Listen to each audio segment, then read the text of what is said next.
Hello, everybody, and welcome back to the WR podcast. I'm Joey, I'm Tommy. I'm Pops. and yeah, I'm Pop. Well, that's the way. That's the way it's going to feel with some of these news reports going around. It's been a week since we've done the podcast, and let's just be honest here. There ain't a lot of wrestling news out there today or this week, I should say, Yeah. unless unless something hits late breaking. Oh, it is. Fuck it. Yeah, if it is, fuck it, right? We only got like three stories and that's it, and then we're gonna answer some questions and we're gonna do a little bit of the best and worst Mount Rushmore. Yeah, we are. So I'm looking forward to that there, invisible finger poke. that's right, the invisible finger poke. See it? Can you barely see it? Huh? You can kind of see poke right there. You Yeah, can can't see you finger. you can kind of see poke there, but you can't see finger that well. But I've had this shirt for like I don't know 5-6 years, something like that. Good work shirt. Yeah, no, I wear this shirt home. It's a what it is a sweatshirt's what it is. Sweaty Something to Betty, sweat in. Sweaty Betty. Yeah, that's why Pops wears the AEW shirt. There's some just sweating. That's why I wear it, just to sweat in. Well, Wipe speaking of that, wipe the sweat from the brow. speaking of that, you're actually wearing a part of your you're actually wearing part of your Actually, Christmas gift right here. part of my Christmas thing. I stand up here, We don't even see your balls. got everything that matches, you know. Yeah, I also You have to wearing stand up. long underwear right here to keep his ass warm because Oh, did he have to stand up? did he have to stand up to see his balls? I can also stand up and show the drawers if you guys want to. No, please do not. It don't matter to me. Like I said, No, turkey neck. I'm Don't too do old to that. care anyway. Gobble, gobble. Well, I don't want to get bombarded by women saying come over. So I can't do that. Well, turkey. well, Turkey. that's actually part of Pops's gift right there. I actually got Pops a couple of outfits for Christmas. I went ahead and gave it to him because he's Mr. Cold. Oh, Yeah, man, I'm cold. Cold. So I'm old. I'm old. I get cold faster. That's what happens when you reach a certain age. And wintertime's approaching, you get colder. Now when I was back young and everything, I'd walk around in cold weather with short sleeves on. Didn't bother me. But now it bothers me. Well, went ahead and got Pops. Went ahead and let Pops open a few of his outfits because heaven knows, motherfucker, if you try to buy him a fucking TV show, that motherfucker never even opens that bitch for watching. I watch him. I watch him. Stick around with me now. We stuck around here. Well, anyway, what we're going to be talking about is just a few topics here. just a couple. Just a couple. Kushida has signed with Impact Wrestling, or TNA Wrestling, as they want to be known now. TNA. TNA. Tits and ass. Tits and ass wrestling. I'm just gonna be honest. I thought Kushida sucked in NXT. I'm just gonna be fucking honest. You know who you look like? Who? Marty McFly, the way you dressed with that fucking life preservers fucking jacket. Yeah. You look like Marty McFly. Don't need money. Don't need money. Don't take fame. Don't need a credit card to ride this train. Let me grab this truck hood here. Oh, there's Burger King over there on the side. Burger King over there on the side. Because it's the power of love. Can Kushida feel it? No, Kushida can't feel it. Well, you know what? Take shitta. I don't give a fuck that you're in TNA. You sucked in NXT, so you're going to suck there too. And you ain't Trinity. So now Trinity's worth watching. Big ass. Now Trinity, she's worth watching. Oh, Kushida over here, he ain't worth watching. I don't want to see Marty McFly.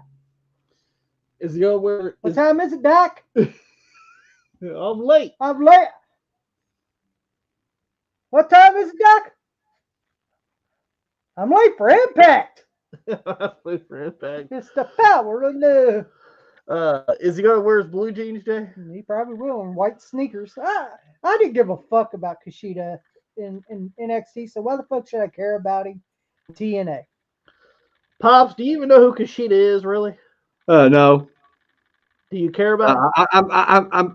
I'm pretty sure. I'm pretty sure it'd be a waste of my time, to try to find out who he is, because I got a pretty good suspicion he ain't worth a shit anyway.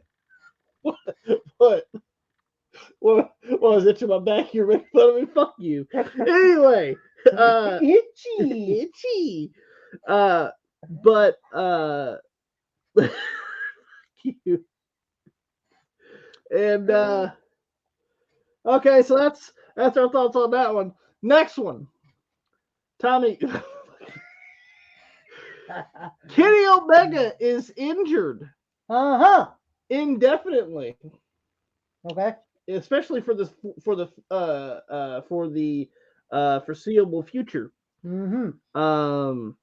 know Kenny. Kenny Olivier. Yeah, I know him. I know a twinkle.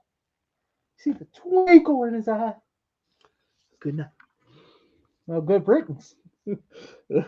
Or should be. See. See. We can't show that on YouTube, but anyway. See. See. I'll be honest. I don't like Kenny Omega, but you don't like to see any wrestler get hurt. You don't want to see a person in pain. Yeah. But... but I don't really give a shit about Kenny Omega as a wrestler. But hey, that's the way it is in the wrestling business. You get hurt. And see, the disease that he has is a gastrointestines disease. Yeah. That has put a lot of people out. For instance, Brock Lesnar has. Yeah, he was out of his UFC career. He retired from that. Yeah, he retired from that because of. And by the way, I'm just going to throw this out here that the way that Kenny Omega wrestles is probably the reason why he's in this fucking pain. Yeah. The way he wrestles. You can't fucking just wrestle like a fucking goof like you do every fucking week there, Kenny. So hey, I still don't like your fucking ramen ass, but look at the way you fucking wrestle every fucking week. Spots galore, and all this shit. So no wonder you got a fucking big problem now. And you know what? That's on you. I'm sorry, it is. Yeah. You should have known better. It's called learn how to work. Hey, I'm going 50-50. So, hey, I don't give a fuck about ramen noodles. But I didn't want to see anyone get hurt, but look at the way he fucking wrestles. Are the Young Bucks going to have this problem too? Well, they're pussies. They're legit pussies. Yeah, they look at dicks every day. Yeah. Remember that book cover? The old book cover. The infamous Killing the Biz. Oh, you done that a long time ago, brother. With your fucking long hair, fucking bald ass. Fuck them.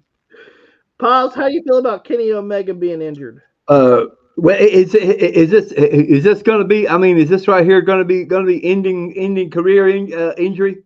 It could be. It possibly could be. Well, it's called taking care of yourself. It's called not getting in the ring with a bunch of fucking idiots going to hurt you. That's what it's called. Yeah. Now the way I look at it, if I was a professional wrestler back in the day, the first thing I'd be asking somebody is, do you know how to work? Do you really know how to work? Which means when I get in the ring with you, motherfucker, well, you ain't gonna hurt me because I was trained very well. I ain't gonna hurt you. But I'm asking you, do you know how to work and not hurt me, motherfucker? But you see, those guys over there on offense wrestling, they don't care. They injure each other all the time because they don't know how to work. They never been trained properly, and they got an owner that's a piece of shit that's afraid of his own wrestlers and don't have them get properly trained, and because he don't know how to run a company. And he's got these little trolls out here with jacking off in their basement on their Flaherty couches, and those are the only people that he caters to. He doesn't cater to real fans that knows what they're talking about and understands what he's doing. We do. So, fuck you. Absolutely. I mean, Tony fucking con, you are a fucking con. Just like 45 is a con. of course you Gotta throw a number. Gotta throw the infamous number in. Um, God, I'll throw that damn number in anytime I get a chance to. you do the Macho Man. Goddamn motherfucker. And then the last bit of news is Liv Morgan has been arrested and charged with possession of marijuana. And she still looked hot even in the mugshot. I know, didn't she? Yeah, that's the best mug. That's the beautifulest mugshot I've ever seen. Yeah. And usually I see trailer trash do mugshots. Teeth missing, fucking. No, they got those summer teeth. Yeah, or they're not fucking looking good, or fucking. But Liv took a pretty good mugshot there. Who the fuck was she? Who the fuck is she? Liv Riddle? You know, I'm gonna say this right now. yeah.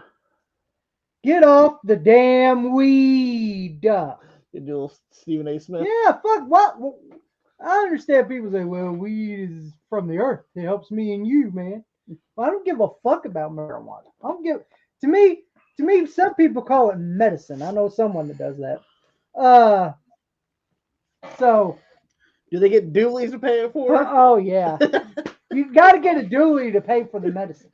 And And away we go. Yeah, running around with Dooley. But here's the thing. Some people call it, well, it's medicine. That ain't fucking medicine.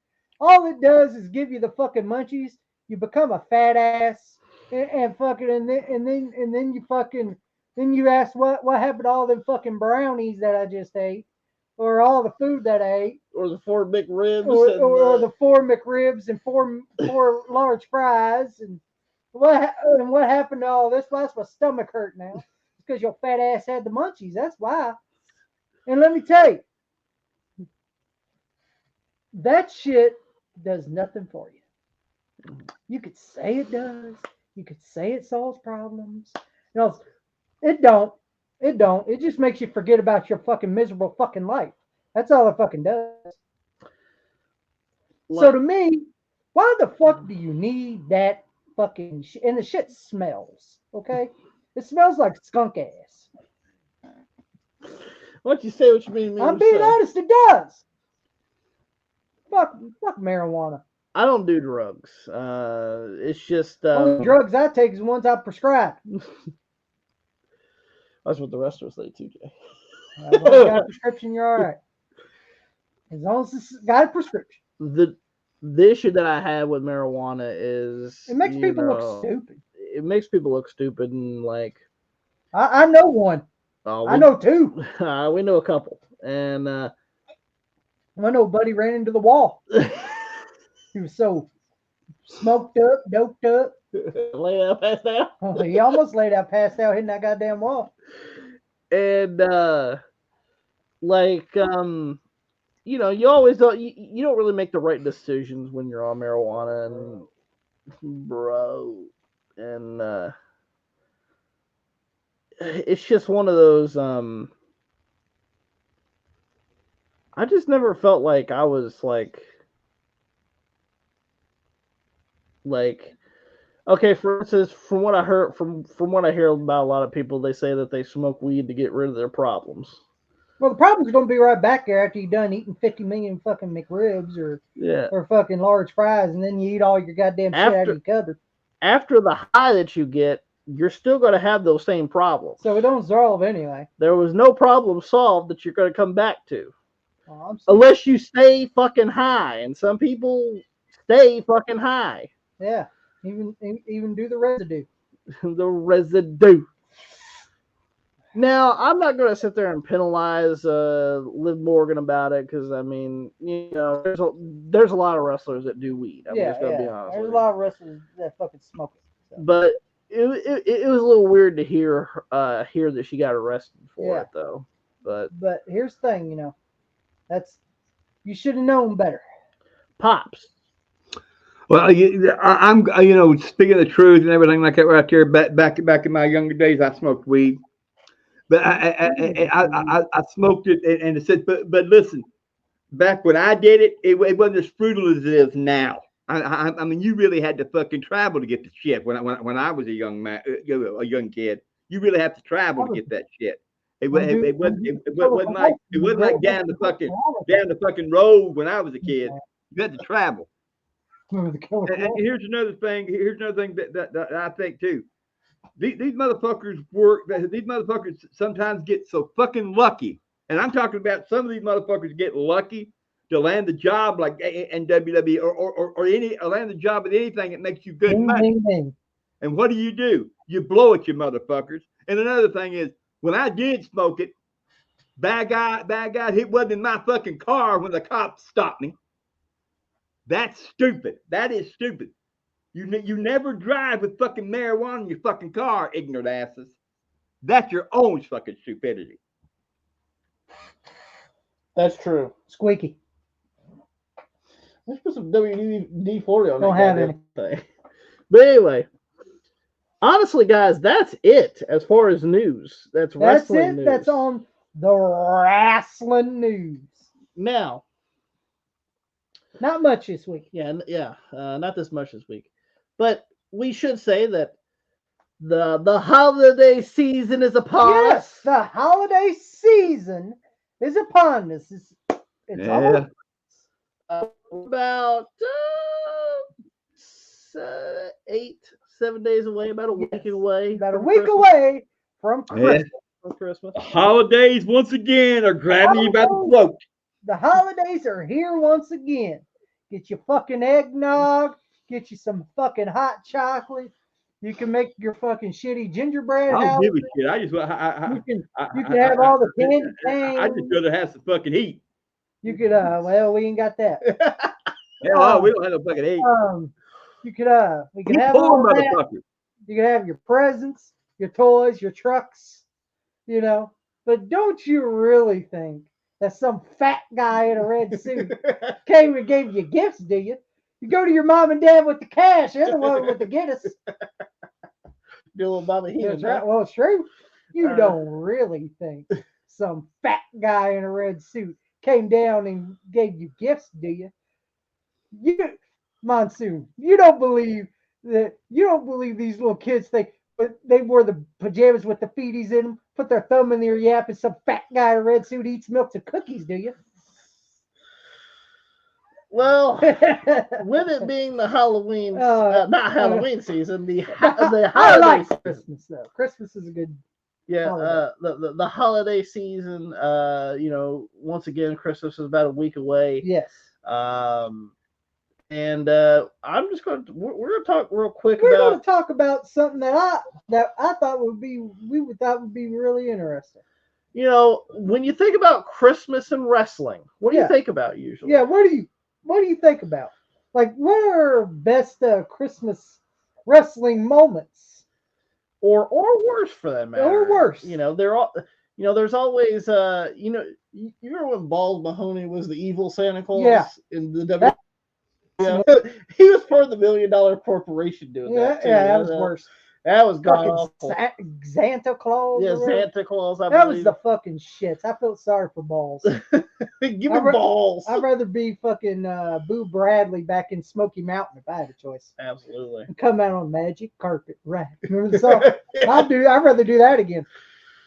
But what do you think about when you think about like the holiday season with Santa Claus and Christmas Well, and I got two great moments. For me. okay. One was the Bobby Heenan, Roddy Piper, Gorilla Monsoon episode. Which guys, if you guys want to check that out on YouTube, It's you fucking can. great. Yes. Type in Roddy Piper, Bobby Heenan, Gorilla Monsoon Christmas. It's fucking great. That's one of my favorite moments. Oh, besides the Rick Rude one. Besides, well, see, Rick Rude wasn't for the holiday. No, he So wasn't there for the this holiday. was a good Christmas. No, that was for Summer Slams. We'll get to SummerSlam. We'll get to Summer Slam. But I enjoyed that one because that one was really great. You even enjoyed it. Oh yeah, yeah. And then probably my second favorite is when Stone Cold Steve Austin stunned Santa Claus and beat the shit out of him. Yeah, that'd probably be my second favorite. Yeah. You know, And another one of the worst was when DX did the fucking European title change on Raw. on that Christmas episode of Raw. I didn't want to see Shawn and Triple H and China their butt cheeks.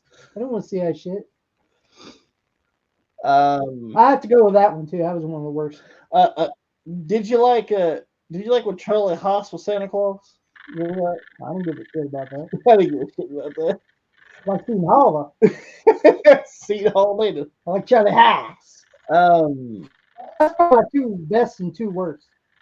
What I think about, even though it's not really like a great memory, but when Brett won the championship from the for the WWF, and he was holding it up as it was snowing, and they had Santa Claus there. Oh yeah, Survivor Series Yeah. against Shawn. Yeah, Yeah.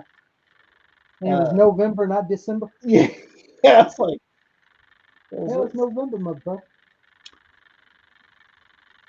they're that noise anyway. Somebody has the heater going. I got no heater going. I heard something around there. I heard something rattling in there. Yeah, the whole damn house rattles. What the fuck you talking about? What is there? A goddamn rattlesnake in here? Well, goddamn, we had a snake in here before. Yeah, we did have a snake. Yeah, by the way, last year we actually had a snake got up in our fucking attic. And it died. It died, and it started to smell real bad. We had to get it removed. It smelled. But yeah, anyway, I cut the son of a bitch in two and drug it out. Yep. Yeah. And the old man was the one that ended up getting the damn carcass out of there. But Pops, what do you think about when you think about Christmas and wrestling? Is there anything that kind of comes to mind? No, not really. Not really. Maybe Christmas Star Wars with world class championship wrestling, or Starrcade, because they did do that. And they did do that. Yeah. Okay. Yeah. In the later years. Yeah. It was Thanksgiving, but then fucking they go, let's do it for Christmas. Even though I prefer, it should have been better. It should have stayed. Yeah. Like, cause you agree the Starrcade thing should have stayed on Thanksgiving, not switched to Christmas. Do what? Yo, yo. I said, remember when Starrcade was on Thanksgiving, right? Yeah. And then the later years they switched it to Christmas. Yeah. Do you think they should have stayed that as a Thanksgiving? I think that right here is a Thanksgiving tradition myself. Because I think if it's better, you're going to eat your turkey. You're going to eat. You're going to get fat. You want to watch wrestling. Now maybe I could. For Christmas, maybe they switched it. Maybe I'm thinking now. Maybe they switched it because Survivor Series was around that time. Could be. And they're like, well, we'll put Starrcade on for Christmas. Mm-hmm. Well, I'm sorry. I'd rather prefer it as a. Maybe they didn't want to. Well, again, Vince didn't want people to go head to head with him. But yeah, we know that from the cable companies. Yeah. But I preferred Starrcade to be on Thanksgiving like it was before. And then another one that comes to mind definitely is what you said, the Stone Cold beat up Santa Claus. Beat up Santa Claus. You know, and not only that, but we also. You tell you another thing I enjoyed. What's that? Was when they would do the goddamn Christmas, fucking the Miss Santa and all that shit back in WWE at that time, where they would have that Christmas bikini or whatever. Oh, okay. I would enjoy those definitely. I'll bet you would. Yeah, that'll cheer me up if I got a shitty toy for Christmas. But guys, let us know in the comments down below if there's Is there a favorite Christmas wrestling moment or yeah for you that for you like? that you like. Yeah, We like to get a conversation going. yeah. Let's get a conversation going. Absolutely. We'll read it. We need someone else that don't read. Absolutely. And we read the comments. Do we reply to all of them? No, because busy a lot of times. But we do read your guys' comments for sure. Now, after we got this out of the way, we got the news out of the way. We're only 25 minutes in. Let's go ahead and start answering some questions. Yeah, let's answer some questions. Because we have a lot of questions. A ton of questions. Y'all been questions. sending questions like crazy. And guys, please keep sending your questions. Yes, please keep sending us questions. Because sometimes you can't always rely on the wrestling news, as we've already discussed already. You can't rely on the wrestling news. That's right. You also have to have those Q&As. So send us your questions in the comments down below. Comments down below, baby. And we will answer your guys' questions, and we will have some fun with it. Yeah, we will. And then we're getting into some best and worst Mount Rushmore. Which we're not going to give it away yet. No, we ain't going to give it away. We ain't going to tell you the topic. Give it away. Yeah, now. we ain't going to do that right now. But it's a great topic. And yeah, so is that global tournament in AEW, ain't it? I think it's what is it? The Continental Classic. Yeah, that's all. That's setting boring. Hey, I heard someone say that's setting the world on fire. Well, somebody said it. Yeah, someone said it. Somebody said it, and then what the hell is they setting on? Half seats? Should I, Tommy? Should we dress up for the occasion? Should I put a mask on, or nah? Should I dress in an outfit, or no? Okay, we do our own thing. Okay. I like to do our own thing. Do my own thing. Yeah. Hey, nothing against you. Well, let's answer some questions here. But that tournament is trash. It is trash. I want to go ahead and say that. And the matches suck.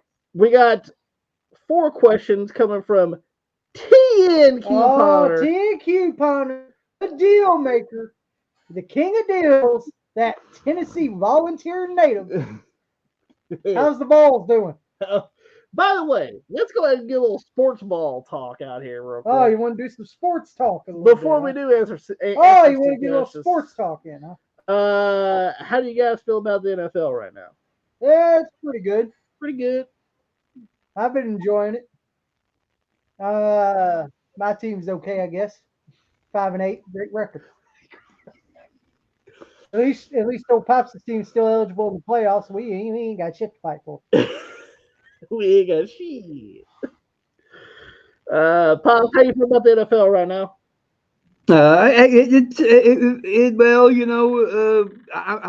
I'm hoping at least we get to the playoffs.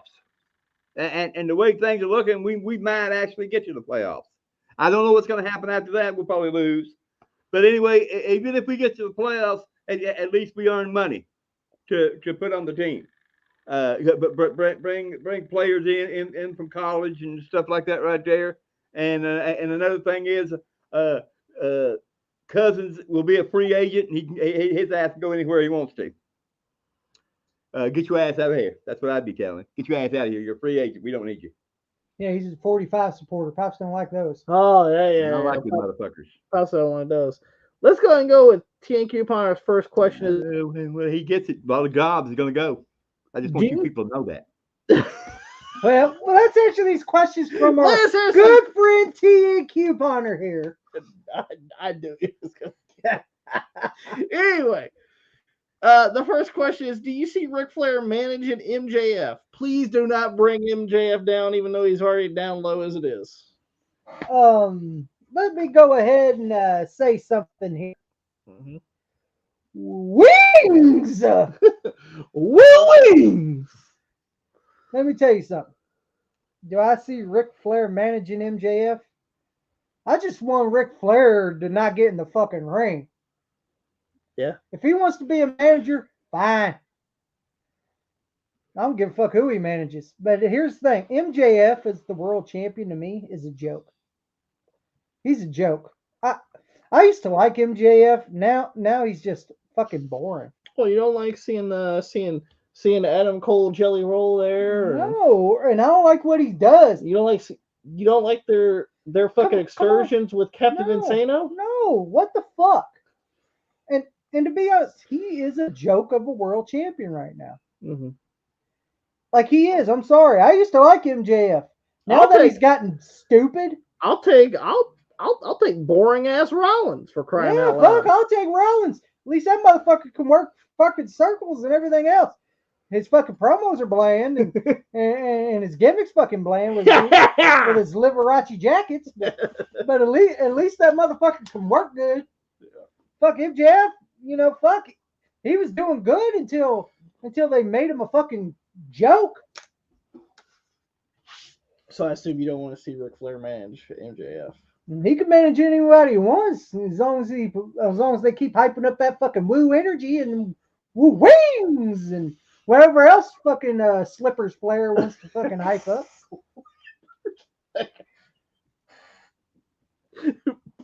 Pops, do you want to see Ric Flair manage? I sure the fuck don't want to see him in the fucking ring. Fuck that out there getting in the fucking ring. What he needs to do is take this motherfucker and say, look, you're doing the wrong motherfucker. Get back to where you was, Flair, motherfucker, and tell these motherfuckers what they're doing wrong. And I tell Tony Khan, first of all, let me show you how to run a business. Let me have a little control here, and I'll show you how to get this motherfucker off the ground. First of all, you need to get rid of these fucking goofs that all they're doing is just making this company drain your money, you stupid motherfucker. Oh, he's already lost money already. Yeah. Right. And as Spurs as your world champion, what he has to do is he has to take that belt and make that belt his. Yeah. He has to walk like a champion, talk like a champion, and get away from the goops that he's hanging around with, because what he should do is be a man, like he should be to hold the world champion. So just look at him and say, look, you're not in my class. You're holding me back. Stay away from me. That is the best thing in the world that he could do. See, motherfucker, I could run that company better than you could. I could teach these motherfuckers something, and I wouldn't be afraid of them either. Let's get to it. You don't want to see him manage MJF, do you? No. Nope. Actually, to be honest, I don't want to see Ric Flair on television. I'm just gonna be honest. I don't even want to see him on television. Next question is: do you think Mike Awesome was underrated? Do I think Mike Awesome was underrated? Fuck yeah. Or the Gladiator? The Gladiator. Mike Awesome, baby. Mm-hmm. He worked like a big man. See, this is the thing: is a lot of people are going to see his. Most people will see his WCW trash or his WWE trash. Yeah. You guys didn't see his ECW run. You guys or his didn't FMW run. Or his FMW run. That's where fucking Mike Awesome fucking was shining. And people wanted to get mad at him because he left ECW. Well, fuck, if I'm the world champion and I ain't getting no fucking paycheck, I'd leave too. Mm-hmm. I want to get paid, motherfucker. I want money. I'm not coming here for fucking free to work for your ass, and I ain't getting no fucking money. Well, fuck, Paul Heyman, that piece of shit never paid nobody. Bouncing every fucking week, and here comes fucking WCW giving me an offer where I know I'm gonna get fucking money. Yeah, I'd leave too. Yeah, you can have this fucking ECW title. Give it to Tommy Dreamer or whoever the fuck you want to give it to. I don't give a fuck. Yeah, I'll have Taz choke me out and I grab the rope and tap out. Sure. Sure, why not? Sure, why not? But I'm leaving. I'm going on Turner's jet and I'm going to collect some WCW 2000 money. Oh, good Lord. At least someone get paid. At least someone will get paid. Mike Awesome got what he wanted. He got payday. But when he showed up in WCW, they made him a fucking joke with the fat chick Thriller. Yeah, we know you're hungry, fat ass. Eat up. Eat up. Fucking him being the fat chick Thriller, and then fucking being fucking that 70s guy, and fucking. I enjoyed him in Team Canada. Oh yeah, I enjoyed him with that. That's probably the best thing he had in WCW, in my opinion. he fit, but I mean, it was already too late. It was already fucking too late. But yeah, Mike Awesome's super underrated. Great fucking talent. Great on the promos too. His best FMW promo of all time. You know the one. Yeah. Oh yeah. That's the best one. And his ECW promos. Yeah. How did it feel when I clotheslined your girlfriend and knocked her teeth down her fucking throat? Mike Awesome, great on the mic. Great fucking talent. Even at that underrated. Even at the one night stand against that was the best Tanaka. Match. That was a great fucking match. And that was a great match. I didn't give a fuck what Bruce Pritchard like. Yeah, Bruce Pritchard was saying, "Oh, they worked ECW style. It wasn't my." Well, that's what it was. You fucking brother love fucking fat fuck. That's what it was. What, you wanted to work Impact Wrestling style? I don't know. Huh? You wanted to work Global Force Wrestling style, pal? What do you want to work, huh? It's called ECW, dipshit. You fucking red-faced fuck.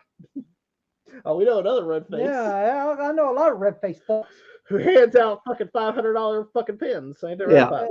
Yeah, that's his twin. That's his twin. $500 fucking pin for not doing shit. Jack shit. Oh, where's the red shirt? But yeah, I agree. Mike Awesome definitely underrated. Pops, Mike Awesome.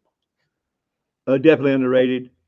You know, going to ECW, you know, that's where he really shined. And you know, I really can't blame him for what happened after that right there, because we've all said this right here. I'm gonna be fucking straightforward. I don't give a shit. You put somebody in a fucking shitty ass gimmick that they can't fucking get over, and everybody makes fun of him, that makes him look like a fucking idiot, which he wasn't. He's a fucking big man. He's a fucking good worker. You know, he was what he was. But you put somebody in fucking shit ass gimmick, and you know they fucking I know Mike Awesome. I can't get this motherfucking shit over this right here, a chick trailer and all that goddamn bullshit. Fuck you, whoever thought of that idea. Fuck you.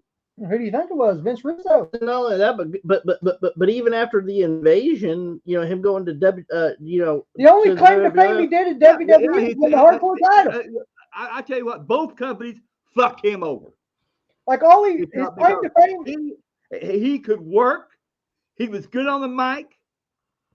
You know, what else would you want, motherfucker? If you're gonna give him something that can make him work better. Like the only thing his claim to fame. But motherfucker, these motherfucking son of bitches destroys wrestlers' careers.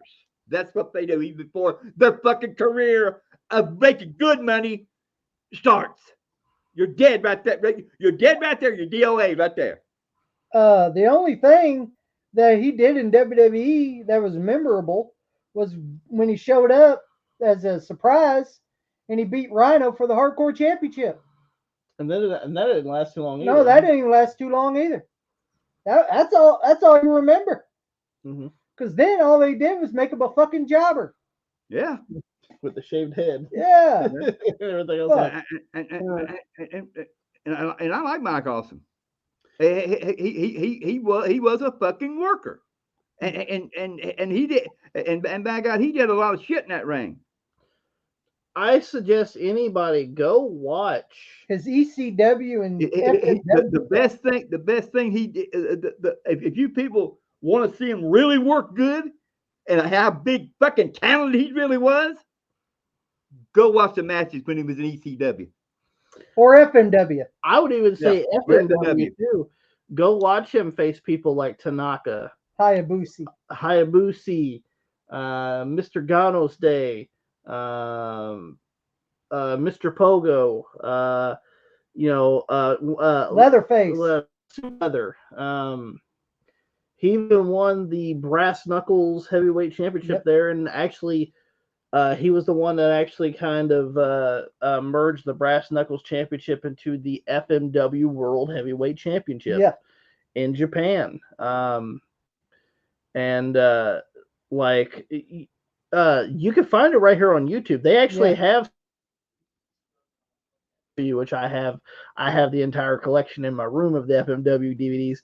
I think there's only like 14 ever released in the US, and I have them all. Go check that out. They do have them here right here on YouTube. Just type in FMW wrestling. They will pop up. You can see how fucking good he was. And you know, one of Tommy's favorite promos, and you got that out. And yeah, one of the highlights for the Tanaka. was at the dying days of East, not only in ECW but FMW as well. So Yeah. I highly suggest that you seek that out if you guys want to watch more Mike Awesome than you need to, because he didn't really get a fair shake in WWE or WCW for that. Let's go with the next one. Should Vader have won the world title in the WWF? I think we answered this question before. I think we have before as well, and I think we'll just go ahead and answer it real quick. Absolutely. Yeah, Vader should have. He had to be a fucking prick because Vader worked stiff. Well, it ain't ballet there, long hair. Now You see, bald hair.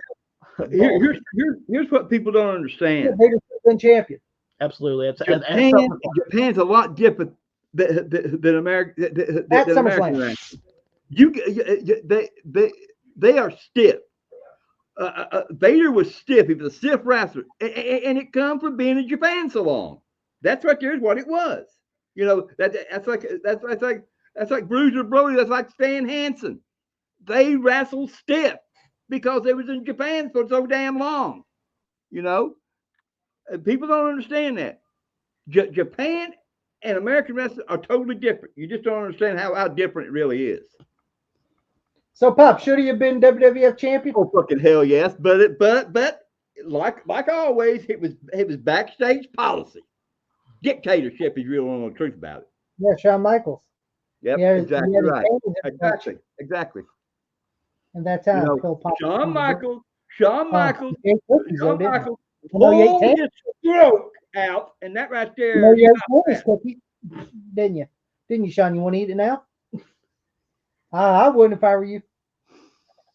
I'll stay in NXT, wear my straw hat and my bald spot shining. Hey, Yeah, I'm doing Sean.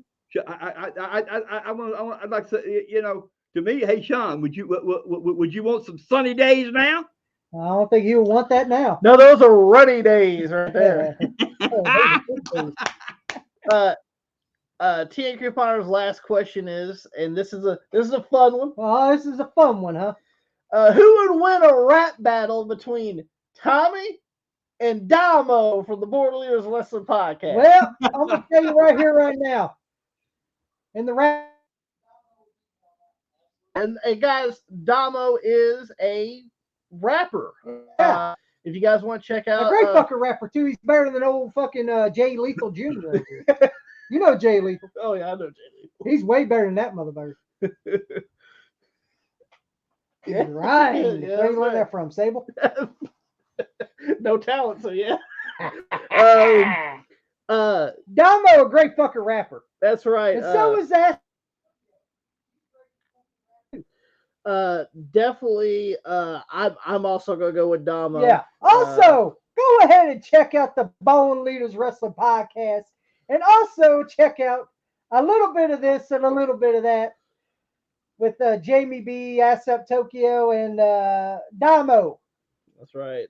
Pops, who would Go win with a Damo. rap battle? Gotta go with Damo. Gotta go with him. I've heard some of his little raps that he does. Great job. Absolutely. I actually have Damo like on Spotify Oh, look at that. He listens on to your my songs phone. on Spotify. I do listen to you on Spotify, Damo. So there you go. Keep up the good work. Absolutely. Big shout out to the Board Leaders Wrestling Podcast. Hopefully they're doing well. We Yeah. haven't really heard from them lately, but They're still great guys. great. They're great guys. Great Guys and guys, great. and, Yeah. and they work hard. They really work hard over there. Absolutely. Next one we have four questions from Radical Velocity. Velocity. And we're not talking about the WWE Velocity either. No, God, I hope not.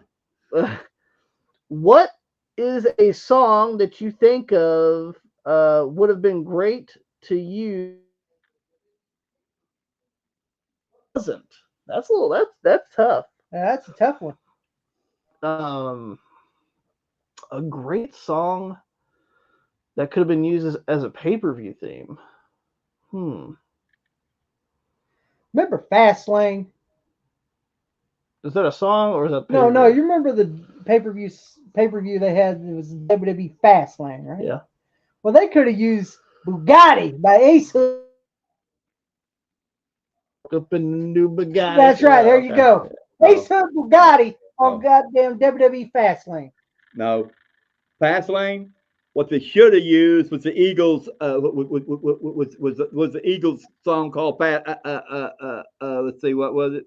Life in the Fast Lane? Yeah, well, working in the fast lane. That's what they should have used. Or fucking Over the Limit. One of that guys. Yeah, over the limit. Yep. This though. Back then they would choose good songs. Back then, Now they don't. They choose sucky ass. like in the Ruthless Aggression era, they were picking a lot of fire fucking songs Oh, for yeah. the pay-per-views.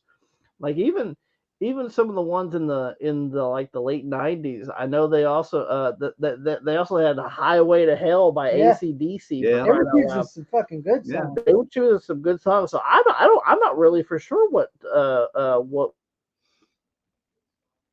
False Fire could have used Jerry Lee Lewis. Yeah.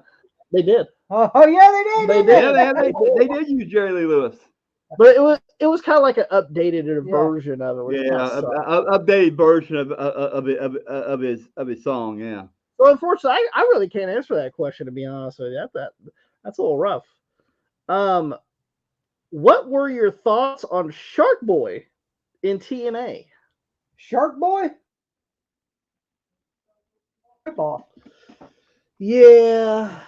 I'm just being honest. Well, that was a little bit later, but yeah, I didn't like it. You didn't like it? No, it didn't make me laugh. Like I enjoyed Shark Boy in the beginning. All right, I enjoyed Shark Boy in WCW Saturday Night when he was wearing the gray. Remember that? yeah, Gray singlet. Baby. Yeah, the gray singlet. I enjoyed. I enjoyed Shark Boy in when he was teaming with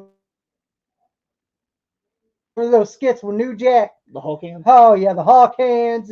It fucking make. Hey, I ain't teaming with no fucking fish. And all this shit. Yeah. And they play fucking video games. And fucking New Jack goes, I get the white girl this time. And all this shit. Remember that shit? Yeah. You know? Like, I enjoy the skits he had with New Jack. Like I liked Shark Boy, I enjoyed that. but I will say this: when they started doing the whole, Yeah. it was like I was off the fucking Shark Boy then. you know, instead of oh hell yeah, it's Shelly, Oh, hell yeah. and he's doing the stunner, and Yeah, I didn't really get into that. he's doing the walk, and I'm sitting there like, He's a Stone Cold Mass fuck ripoff. Yeah, Fuck him. I mean, didn't I see Shark Boy job a lot in Yeah, I was TNA? like, where's Shark Boy from Saturday Night at? Pop Shark Boy. Well, but I liked you in the beginning, but I'm like you guys when he started doing the Stone Cold shit and everything, and you see that right there, you can't pretend to be somebody else. You got to be your fucking self, and that right there just fucked his career all to pieces. Let's go with It's fucking stupid. Next question is, who is a wrestler that you thought got too much hate in their career? in their career? CM Punk. You think so? Yeah. Well, Tommy, we should mention that just recently, for crying out loud, Tommy, you remember and Pops, you know this as well. Yeah. In AEW, in the AEW little bubble of all friends, in the small bubble. yeah, It's a small bubble. In that small bubble, $1.25. in that small bubble for AEW and the AEW marks out there. Oh yeah. They're ridiculous. You know, they're talking about this negative, toxic yeah, man. yeah, this negative How toxic. dare he be so poisonous? Yeah. He injected AEW with a lethal dose of the punker. It needs to be. It needs to be done. He injected his poison into the AEW's veins. It needs more than something in that veins. While he shows up. He shows up in WWE. Nothing. No toxic. No poison. No. Well, For, I'm you know. hang on, Pop. Let's finish here. Yeah. For what we're seeing, he's come back. He says that he's not here to make friends. He's here to make money, which is almost anybody and everybody that's a wrestler. Yeah. But you know, he's meeting up with he's Jamaican Me Crazy. Oh man, that was fucking great skit, wasn't it? I don't know. You're making me crazy. Oh, I don't. That was checking. Oh, you're a great wrestler. Heard good things. Ricochet, you're awful at games. I gotta go take a piss now. Oh, you're awful at video games. I gotta go find a fucking bathroom. I gotta squeege. And not only and that, then he goes to NXT Deadline. There's Cora Jade, who's a great fucking talent, by the way. Oh, also Shawn Michaels. And Shawn Michaels. Let's talk about Shawn Michaels here first. Google that.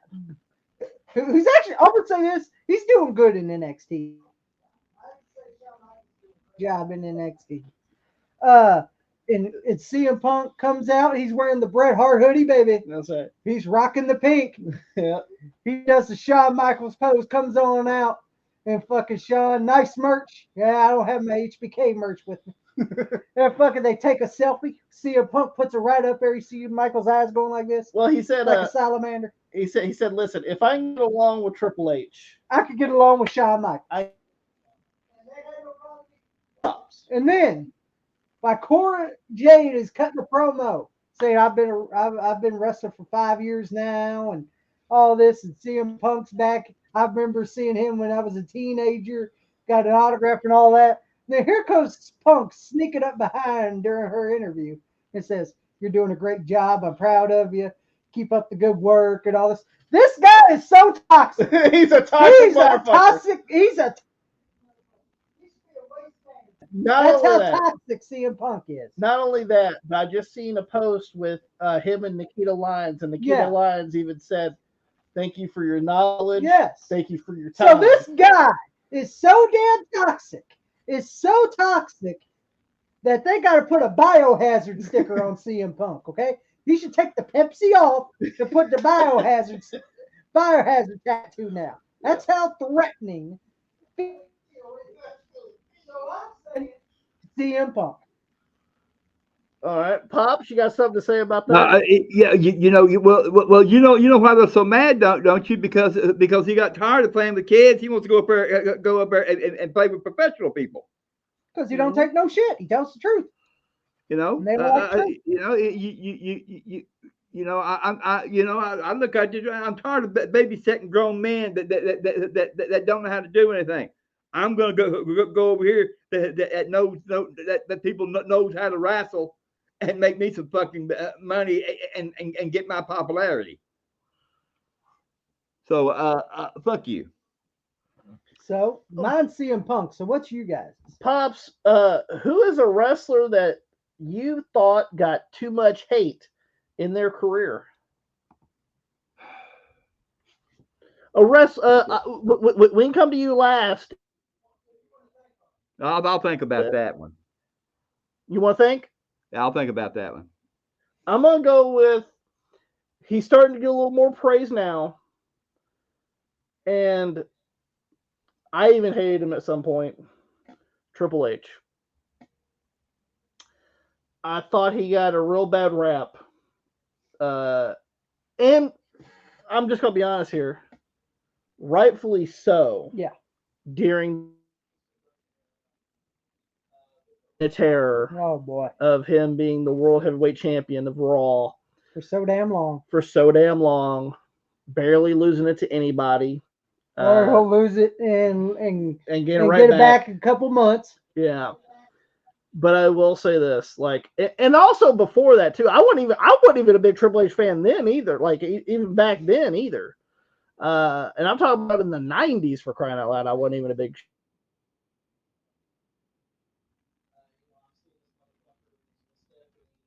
I'm seeing this motherfucker, and he's with Stephanie, and he's getting the world tots and all this, and I'm sitting there like, I'm not seeing what other people are seeing here. I'm just not. I actually think the guy kind of sucks. That's what I was sitting there thinking. I was sitting there like, yeah, he's here at the top, but he's not the top draw. He's working with the other people that are the top draws. He's working with the Austins. He's working with all these top guys. And I was sitting there, star here. He's working with the stars. And then thank goodness, amount of time, things do change. You know, it may look different if you go back and watch it. And thank goodness I have, when me and Tommy started to do the WWE pay-per-view series, where we went back and watched every pay-per-view, which, by the way, we have. We've watched every pay-per-view from 2001 to 2012. To 2012. And they are all on the channel if you guys ever want to watch them. And I come to find out that Triple H is a damn good fucking wrestler. And I think he deserves every damn bit of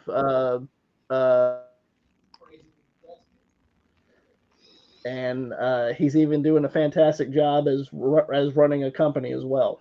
So I'm gonna go with Triple H. All right, Pop. Do you have one now? Yeah, Chief J Strongbow. He got a lot of hate. Yeah, he got a lot of fucking hate because he was the, let's see how we put it, you know, the booking and everything and shit like that. A lot of wrestlers hated him. Even fans hated him. Do you think he deserved that hate? Huh? Do you think he deserved that hate though? Yeah. I'd be honest. Yeah. I mean, you know, he well, you know, him and to me, him and Hulk Hogan and a few others were about the same. They you know, they wanted everything better for their matches than they did everybody else. So yeah. Yeah. You know what I'm getting at, you know. Oh yeah, I understand now. Yeah. Let's go ahead and go with Radical Velocity's last question, which is, has there ever been a video that you guys were planning on doing but scrapped it due to time constraints? Oh hell yeah.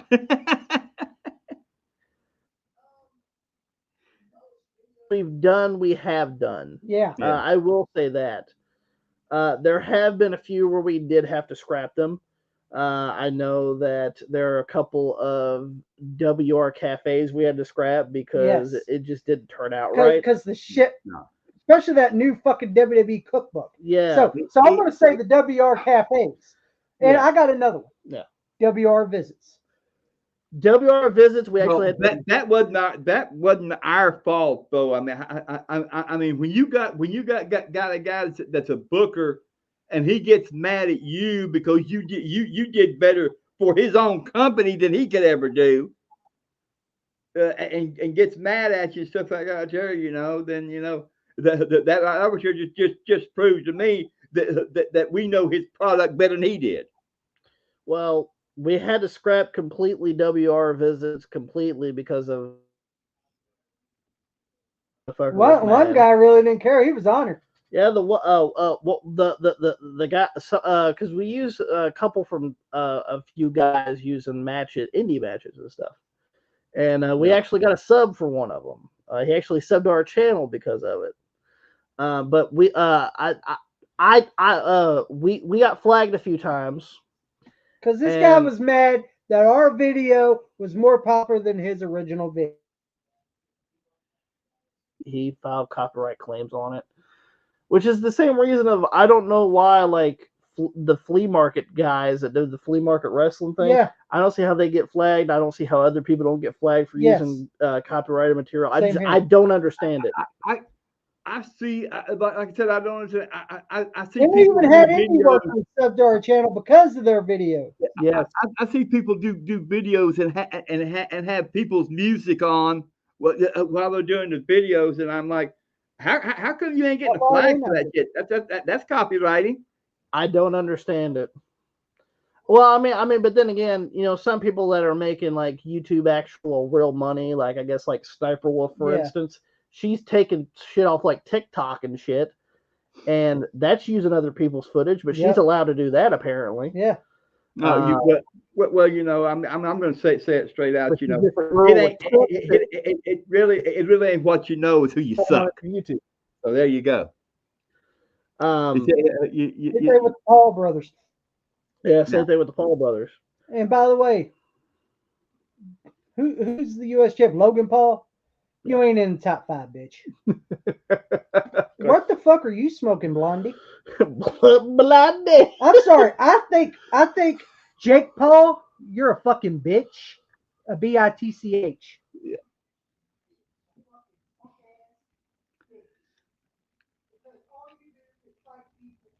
Not even trained, or are former basketball players, or former football players, or old has-been UFC fighters, or old has-been boxers.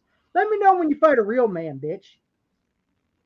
If you try to fight a real UFC fighter, you get your ass whooped. But no, you don't want to do that. You handpick your opponents. What are you, Rocky Balboa? Yeah, you can fight that guy there. They were handpicked. And we had to scrap a few WR Cafe videos because they were so horrible. Because of the new cookbook. Because they never came out right. That fucking new cookbook sucked, Dick. Wait, remember that TJP? I thought of the great recipe for that toaster. Yeah. I saved that shit. Yeah, Tommy saved that one for us. I think there was one. I think the Jim Duggan one was horrible. Yeah, I wish we would have filmed that. You get pissed off. Fuck this shit. And I said, how about we just go to the dollar store, get some Mrs. Freshly's and put some sprinkles on it? And we can say it's all. I said, but no, he didn't want to do that. The fucking the new cookbook fucking sucks. I'm gonna be first one to say that. We are gonna bring WR Cafe back. Believe me, WR Cafe is going to be brought back. Absolutely. A lot of people have been wanting that back. And I think there was maybe a couple of like Facebook Market videos that I made that I ended up canning, just due to I don't know. Some lost footage was involved in some of those. Yeah, lost footage. That's the reason why. Marketplace videos. I think there was only like one or two. It wasn't very many. But mostly videos that we do. Most videos is right up here. Yeah, most videos that we do are right up here. So we usually don't scrap a lot of things. Besides WR visits, we had to scrap completely just because of copyright reasons. So we don't do that anymore. A few WR cafes. A few WR cafes and a few Facebook Marketplace videos. That's it. And that's it. Everything else has been up on the videos. We do a lot of bloopers too. Yeah, there's bloopers out there. A lot of stuff that we don't scrap. That's how come people don't like us. Fuck it, I speak the truth. I don't give a shit. I'm too old to give a shit. Okay. Is Tony Khan going to make a fried bologna sandwich? I doubt he knows how. I don't even think He said, P.S. Love the Mount Rushmore idea. Well, Thank thank you. you. Thank Good. you. Thank you. Thank you. Thanks a lot. Thank you. All right, let's answer a few more questions here. We got a lot of questions here, guys. Yeah, we got a lot of questions here. But we're going to have fun doing them for sure.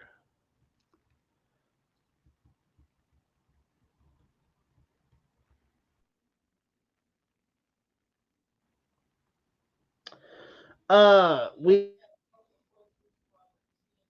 let's go ahead and answer these real quick. There's only a couple on our Yeah. channel, first of all. Yeah. The King of Deals, the deal. Fantasy matchup, best version of each wrestler.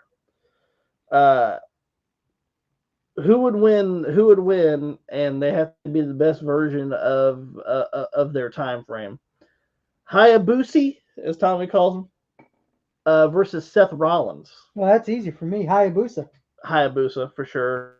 Hayabusa. Like I said, Rollins is a solid wrestler, It's just his gimmick is horrible. but everything else I kind of detest about him, to be honest with Great you. worker though. Great wrestler, great actual wrestler. Everything else I fucking hate But about him. I'm gonna have to I go with don't- Hayabusa. I don't like the fucking Liberace jackets. yeah. I don't like the gimmick. I'd rather take the architect that he was before. And at least that was something. Yeah. You know? Like Pops, Hayabusa or Seth Rollins? Do we really have to go that far? Hayabusa, of course. Hayabusa. I can't get Hayabusa. I can't get Smoke a cig. Smoke a cig, Onita. Onita. You didn't save old buddy. No, Well, it I ain't my didn't. job. You fucking prick. Fuck you, Onita. I'm sorry, I don't give a fuck about him. Absolutely, I What a understand. fucking douchebag fucking prick he is. Fucking black leather jacket fuck. Fuck you. And fuck your horrible fucking blue tights that you wore in the 80s or 90s, prick. TNQ Ponder says that he lost 70 pounds. That's awesome, man. Good job, T&Q Ponder. Because he is also type 2 diabetic. Hey, I'm type 2 diabetic also. So is Pops. And Pops is also, but he still eats sugar booger. Yeah, he eats. Yeah. But he's taking it easy on Mr. that, ain't you, Pop? Mr. Sweets himself there. But you're taking it easy on the. I'm taking it easy. I'm taking it easy on it. Look, Hey, T&Q Ponder, I'm a slim trim. Yeah, Tommy's getting slim trim down here. Buff Daddy, I'm trying to get the buff. I'm slim trim, you know. I'm Buff slim trim. Shit, look at that. The stuff. You gonna pay me money now? Are you gonna be on cameo? But I got slim trim for another reason. Okay. Also, Tommy, should we pay like old YouTube hacks? Yeah, there's someone I shout out do. our Yeah, channel? there's someone I do want to pay. Yeah, So who's that? yeah, Mr. Flower. He Mr. Flowery Couch. He's done us a favor. That's right. He's the reason our channel's so skyrocketing. Remember, that's what he said. Yeah, sure. That's what he said. Keep working on them arms, pal. You know Yeah, it ain't showing. They ain't showing. Love Daddy. But that- what you see. This is what happens with people when they get so much hate, and the trouble with me is that I feel that I don't even know why he hated us. I just don't. I mean we didn't bother him. I'm fine with people hating us. I don't give a Yeah, I shit. don't give a shit. I ain't here to please. But if you want to hate, I'm go here to ahead have and fun do the hate. and talk wrestling and joke around and everything else. That's what I like to do, and I enjoy it. If you here's your problem here, and we see this a lot, and that as the train goes chugging by, if you're going to talk about wrestling and you don't know nothing about it, just don't say anything about it. Yep. Because you know, if you know anything about wrestling, you know who the fucking relative is of the wrestlers. Icicles come down. Nice. TAQ Ponder's last question is favorite experience. Favorite wrestling meet and greet experience. Yes. Oh Uh, shit. I already got one. It's as a kid. I Okay. have to go with Mick Foley, Cactus Jack, The old Micker. the old Micker. Why don't you tell the experience? Oh, you gonna tell your experience? You When gotta we tell were the little, experience. we went to a wrestling show. Indy. Indy. Rip Rogers. Speaking of that, go check out the Rip Rogers podcast. By the Yeah, way. yeah. Go check out the Hustler cast. Yeah. With the hustler Rip Yeah. Rogers, who Hustler actually Rip knows Rogers. everything about the wrestling business, and Von Lilas. Van Lilas, who was a wrestler in OVW. Yeah, a great fucking talent also. Yeah. So go check out that podcast. Yeah. For sure. The hustler Rip Rogers gave us free tickets. It was when we were little. Our mom was a good friend of Rip Yeah. Rogers. Our so. mom was a good friend of Rip Rogers. They went to high school together. Mm-hmm. Right, Pop? Yep. And so he knew that we were wrestling fans, and so he gave mom and pops some free tickets so we could go to the show. Well, now this was a surprise to us, but mom and dad knew it. Yeah, yeah. Yeah. The thing. Rip Rogers told y'all, huh? Go ahead, Tommy, and explain it. Me and your mom already knew, and Rip Rogers already knew. Well, he was all part of a plan to get him in the ring. Well, Mick Foley was done with his match. Of course, he took on Rip Rogers and won. Yeah. That was like the main event, I think it was. He also through a table. Yeah, he put a as manager well. through a table. Yes. And then after his match, he goes. And by the way, this is right after him leaving WCW. Yeah, when he was gone from WCW. Mr. Bang Bang. And then he went to ECW Yeah, afterwards. yeah.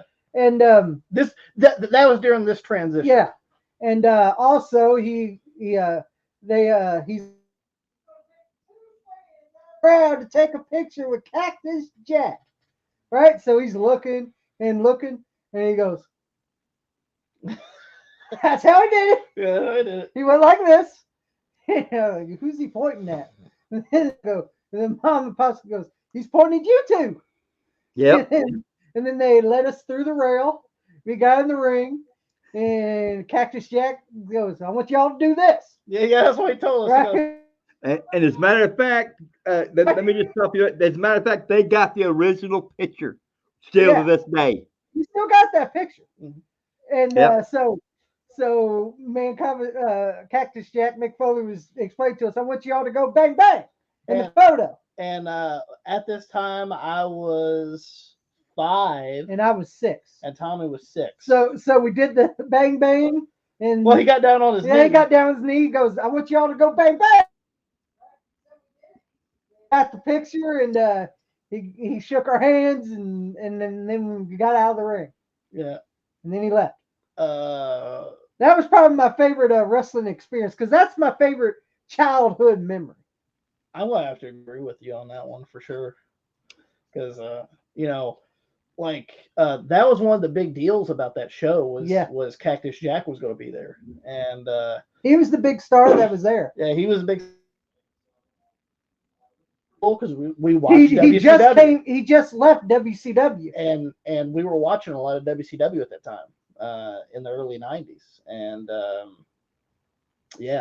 great. And then a few years later, he winds up on WWF television as Mankind. Yeah, and we're like, I was like, that's Cactus Jack. That's Cactus Jack.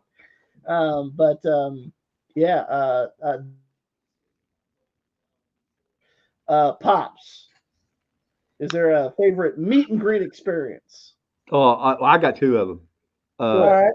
And you guys should already know who it is. Let me guess, the Rock and Roll Express. Rock and Roll Express. Now listen, I met. Well, it was when OVW was coming here, and this right here is when their talent was good. Okay. he come down. He come down here at the little center they have here, where they did the wrestling show, Who, Robert and, Gibson? and Robert Gibson was there, and I got I bought one of one the Rock and Roll Express uh, uh, disc, and he well I bought it there, and I asked him would he autograph it for me, and he did. Years later, now, they're doing a show here at the fair, Yeah, a we have wrestling show here at the fair. What? Tommy goes, yeah, we have Shawn Michaels. You remember that one guy? Yeah. You tag team with Shawn Michaels, didn't you, ignorant fuck? But anyway, he got, uh, I met years later. I met Ricky Morton over here at the fair, over here at E-Town, at the fairgrounds over here in E-Town, and I brought I brought the disc You had of that them. picture. Still brought that too. Yeah, we Yeah, took that picture too. yeah, we got pictures of it and everything, and I told him, would you sign this right here? He said, well, yeah, sure will. I laid it down to him. He looked up at me and said, when did Robert get? When was Robert here? I said years ago. He goes. Well, I'll tell you what. Said he signed his name under his picture. I'll sign my name under my picture, and it's in plastic, and I still got it today. Uh, So that was my those two was my biggest thing, because they've been my I like them guys, ever since they come to the business. that's So Pops' favorite tag team of all time. yeah, so but favorite tag team of all time. So it was a real meet and greet for me to meet them guys in person. It was just fantastic for me. I'll never forget that. I'll never forget it. And I'm trying to think what year Robert Gibson was here. Something like that. Yeah, And it, then it was something like that. Yeah. and then like it was just weird to see him at the show. We're like, that guy looks like Robert Gibson. Yeah. It was just weird to see him there. And then we see that he was here. selling the merch at the table, and we're like, that is fucking Robert Gibson. Yeah. Huh? That was Robert Gibson. Yeah. And then yeah, at the fair, I believe that was 2019. So yeah, Yeah. Pop's held on that damn thing for like 15 fucking years to Yeah. get that damn thing signed. But yeah, But my biggest thing was I got both their autographs, and their discs that they made, and I've got it in plastic, and I still got it today. go with this question for tonight. Uh, Appreciation, or do you want to say that for next time? Sure. Okay. We'll more the merrier. We'll do a couple more. Couple more. Well, we got 4 more questions, and this is by Dropkick SoCal. Oh, Dropkick Dropkick SoCal. SoCal. That's their channel back. Well, yeah. Moose is doing a great job over there. We need Uni back for Yeah, sure. we definitely need Uni back. Uh, Bring back Uni. bring back Uni. But Mooskie's doing a great job over there. I know that he had Daniel recently as a guest on there. Yeah. From the Boy Leaders Wrestling Podcast, which that was a fantastic time to listen to that as well. So go check the podcast, a little bit of this, a little bit of that, And Dropkick SoCal. as well as Dropkick Dropkick SoCal. SoCal. And TNQ Ponder down in the description box below. So guys, definitely go check out all those channels. Because we will leave a link down there. All you gotta do is hit that link, goes directly to their channel, hit that subscribe button. First question is: do you see any? If so, who? I'm gonna be honest. In WWE, nobody. Nobody, huh? In WWE, nobody. Well, see, it looks like I'm sorry. Like here in like to me in WWE, it feels like Professional. It's professionalism. more professional. It's more professional. When you go to AEW, you're working with fucking schmucks. Look, these are guys that don't want to. For God's sake, no one came up to ask Tilly Blanchard any goddamn thing. He even has said it. You heard it. I watched it. Yeah. No one came up to him to ask him questions or anything to pick his brain. Sniffing around, ask a question. Well, no, they didn't want to ask anything because they think they know it all. Hey, he still even a minute. He said it's a small because I watched Rip Rogers did the exact same thing. That there's only a few people that come up to veterans and ask questions in that promotion. And if you're not asking questions, what the fuck? Yeah, what the fuck? Like these guys actually know what the fuck they're doing and actually draw money or actually done something in the business or knows the business, and you think you know it all. Well, I'm sorry. You know, you want to fucking just fucking shit on them. These you don't want to learn from fucking Arn Anderson. You don't want to learn from fucking Telly Blanchard. You don't want to learn from CM Punk even or Ace Steel. These are Dean Malenko. Any of these people that are there. Well, Jerry Lynn. For crying out loud, I mean, Punk and FTR actually got Dennis Rampage or Collision. It was one of the two. Yeah. They had Dennis Condrey come from the crowd and wanted to make sure that he got a standing ovation. Yeah, like come on. See, those are guys that pay respect to fucking veterans. Why wouldn't you want to learn from somebody like that? Yeah, why would you want to learn from someone like that? Like, why not? You think you know fucking everything? You don't. Just because you wrestled in And thought you were over don't mean you're over here, pal. This ain't fucking you're in what you did in Japan might not work here, pal. No, I will say this. Are there some people there that probably have that has a problem with Punk? Absolutely. Yeah. But that goes with anybody. That goes with any wrestling promotion. You might have somebody you don't like. That goes for any job. Goes for any job, anything. Pops, when you were working, were there people that you didn't like at your job? I people I didn't like, but I learned how. But I had to work with them, so I did the best I could with it. Yeah, but you treat them professionally. You know, that ask me questions. I tell them this right here goes there, this right here goes here.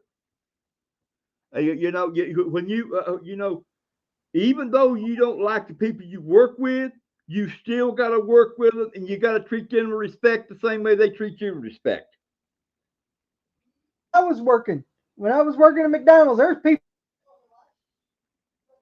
I acted professional because I wanted the money. I was doing the pump job. Yeah. I want the money. I don't care. You can be a prick. Anything else, as long as I get the cash, I'm all right. As long as I get the gifts. Yeah. I didn't like my job, but I still worked it. This right here. Oh. If you really think about it, this right here boils down to the guy that owns the company. Mm-hmm. You know, and how he lets little bitches get away with whatever they want. How he's too scared to tell his wrestlers to do this or do that. Motherfucker, you work for me. I'm the one that pays you. No, you do what I tell you to do. Yeah, but you don't have the balls to do that. Well, you don't have the balls because he don't have no balls in the dick. He's got a fuss. And not even a good one. So let's go. Not even a good fuss. Let's go with the next question here. Your pick for the Royal Rumble. Can I go ahead? CM Punk. CM Punk. He'll be Well, honestly, are those the only two that have said that they're going to be in the Rumble so far? I think so, yeah. I'm So- not me, I'm still going with Philly Phil. I'm going with Punk. Because I know Punk said he's entering the Royal Well, Rumble. Punk and Cody Yeah, said that yeah, they they were both said they're entering the Royal Rumble. I know the Royal Rumble's what, in January?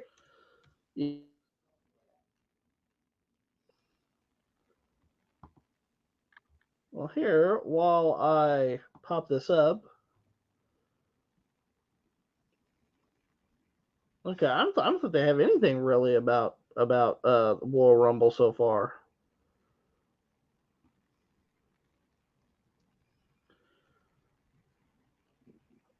Yeah, I mean they don't really have anything. I know Randy Orton's facing Roman.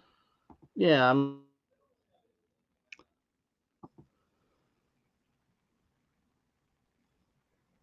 about it right now.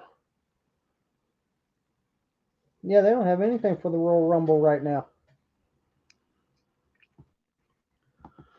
But Pops, who would you want to win the Royal Rumble, if anybody?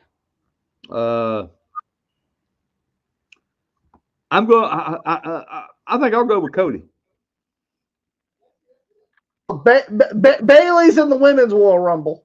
Yeah. That's all they have so far. And on the men's, it's Cody Rhodes and Punk. Now, if I had to choose somebody, now I'm not sure if he's going to be in the Rumble or not because you don't know these things yet. Yeah. LA Knight needs something. You think LA Knight? LA Knight. Well, yeah. Well, here's the was it the Shoddy show he was in? That he took on Roman. Yeah. Yeah. Well, you knew that ain't changing. Because have you noticed when you go to the Everglades, you ain't changing. You ain't going to change. You ain't going there to be Skinner. No, you're just gonna ride camels and do the house show. Well, they do have a bunch of photos on here of the promotional poster that has a bunch of people.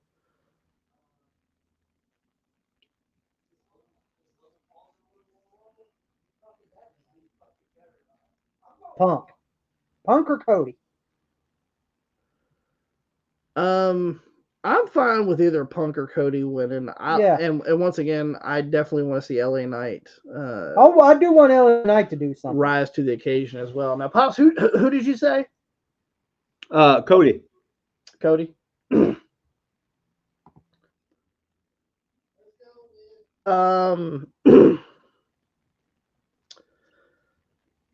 Your favorite wrestling collectible, whether it be a game, a toy, or memorabilia, etc. So, what is your favorite wrestling collectible? Well, it'd definitely be the fucking autographs I got. The autographs? Jimmy Bag. Personally got signed. Yeah, the ones I personally got signed. The ones on crates, I won't give two shit. You can burn that. You can burn those. I don't give a shit about those. And Jerry Lawler's. The King. The King. No. Tommy Gillis. Well, here comes Jerry, the King of Lawler out here. We watched a little too much Superstar Bill Dundee. We watched a little too much USWA back in the day. Well, you see CM Punk. Corey Macklin, baby. A little Corey Macklin. I love Corey Macklin. How about you, Pop? My autographs. Is there I mean, he would.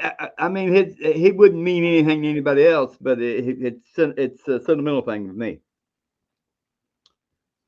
I have a few wrestling belts that are for me.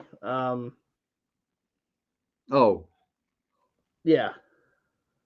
One more thing. Yeah. Also, my TV title belt. The NWA. Sentimental value. It don't mean nothing to nobody, but it means a lot to me. I actually have the white strap Intercontinental WWF champion. signed by the 6-time Intercontinental Champion Jeff Jarrett, and I actually got it signed. I went there and actually and got Jeff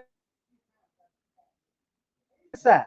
it. Personally sad. Mostly stuff that are already signed. And another thing I keep close to my vest is my Hasbro action figures as well. Oh, we know that. Yeah, I'm trying to collect all those as well. But I don't. I'm not looking forward to spending $700 or $800 for 1, 2, 3 kid and Adam Mom. So Yeah. Or smoking guns. yeah, Or Ludwig Borga.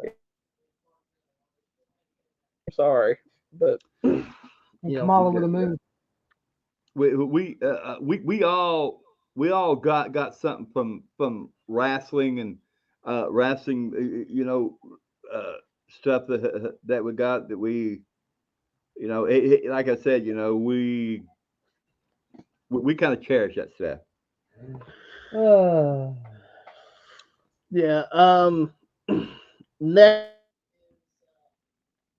shot at TK. Did you enjoy from the Survivor Series media scrum? Triple H's glasses or Cody's EVP? Cody's EVP.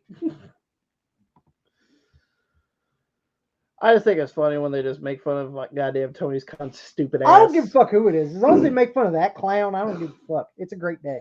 It's it's a beautiful day. Yes, 2002. I'm sorry. Is it me or is Tony Khan a fucking goof? Like, listen, he don't act like a fucking boss. He's one of the main reasons why I don't really want to watch the show. He's one of the main reasons why I don't want to watch AEW. Because he acts like a fucking kid. Look, here's what it is. He's a fucking jock sniffer, and he's a fucking kid. Yeah. Here's what it is. You own a company. You don't want to be a mark for yourself. And he's a mark for himself. What talking, you fucking idiot? Yeah. Prince IK loving some bitch. And that was all the questions from Dropkick SoCal. Check out Dropkick SoCal. Check out Dropkick SoCal. Check it out. One more here. We're gonna do one more, and this is going to be a little quick, and then we're going to get right into the Mount Rushmore. Yeah, right into the Mount Rushmore. Mount Rushmore. Sports Talk with Austin on the last episode, which was word association or something. This one, and you have to. It's tag team. Yeah, this one's the tag team edition. Tag team names. There's 5 of them. There's 5. 5. And you name the first thing that comes to mind when you think about these tag teams. All right. Okay. We're gonna go with the first one. Who do you want to go first? You could go first. All right. Pops, you can go second, and I'll go last. How about that? Sounds okay. Good. Sounds good. First thing that comes to mind, Tommy, the Dudley Boys. 3D. Pops, the Dudley Boys. Get the tables. As much as you guys are actually sitting there thinking of stuff that's actually fucking right off the brain, you know what the first thing that's right off the brain off mine is? What? Is their rants in ECW where you taught the mom taught the daughter how to suck dick. Oh yeah. Yeah. And the gay gentleman will just say that. Yeah. And all this shit. That's what weighed 99. Yeah, that's what I think of when I hear the Dudley Boys. But definitely one of the more highly decorated teams. Oh yeah. I actually prefer the Dudley Boys over the Hardys. I actually prefer the Dudleys over Edge and Christian as well. Me too, yeah. But that's just me personally. I'll put Edge and Christian second. Yeah, the Hardys are last. Dead there. Between the Dudley Boys, Edge and Christian, and the Hardys. What is the question now? Well, this is just us talking about it, but okay. Dudley Boys first, Edge and Christian second. And the Hardys last? I would go for that because Yeah. and like you just said, in their fucking run in ECW, I mean they ran that whole fucking shit. And the tag team started bar. They was the biggest fucking team in ECW. Next word association is the Hart Foundation. Is that the group or is it just Jim Neidhart? Well, and he Bret says Hart? tag team, Oh, so so it's Jim Neidhart and, we'll, and Bret Hart. we'll go with the Anvil and the Hitman. Technician. Technician. Uh, Technician. The Pink and Black Attack.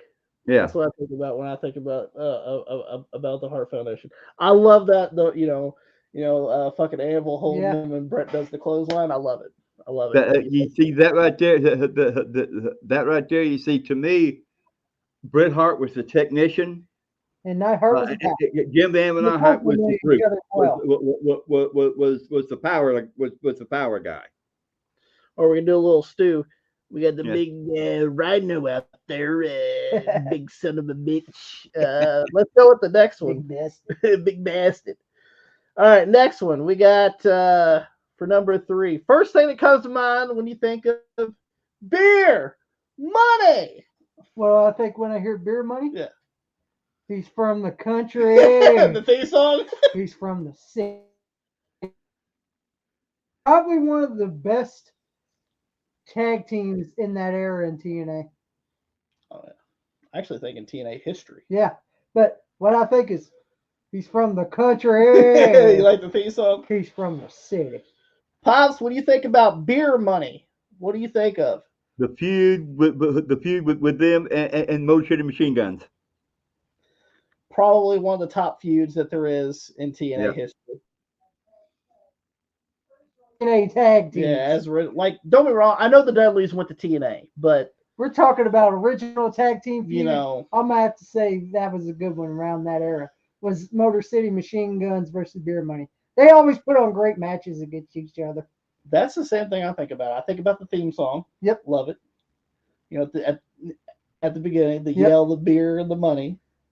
And then I think about the feud with the Motor City Machine. If you all haven't seen the Beer Money and the Motor City Machine Guns matches, check them out. They're great fucking matches. But you know, I think all of them, you know, blend together so well. And they were both knew what each other was going to do. That's how come they just knew each other so well. Well, I mean, for crying out loud, Alex Shelley and Chris Sabin are still. Yeah.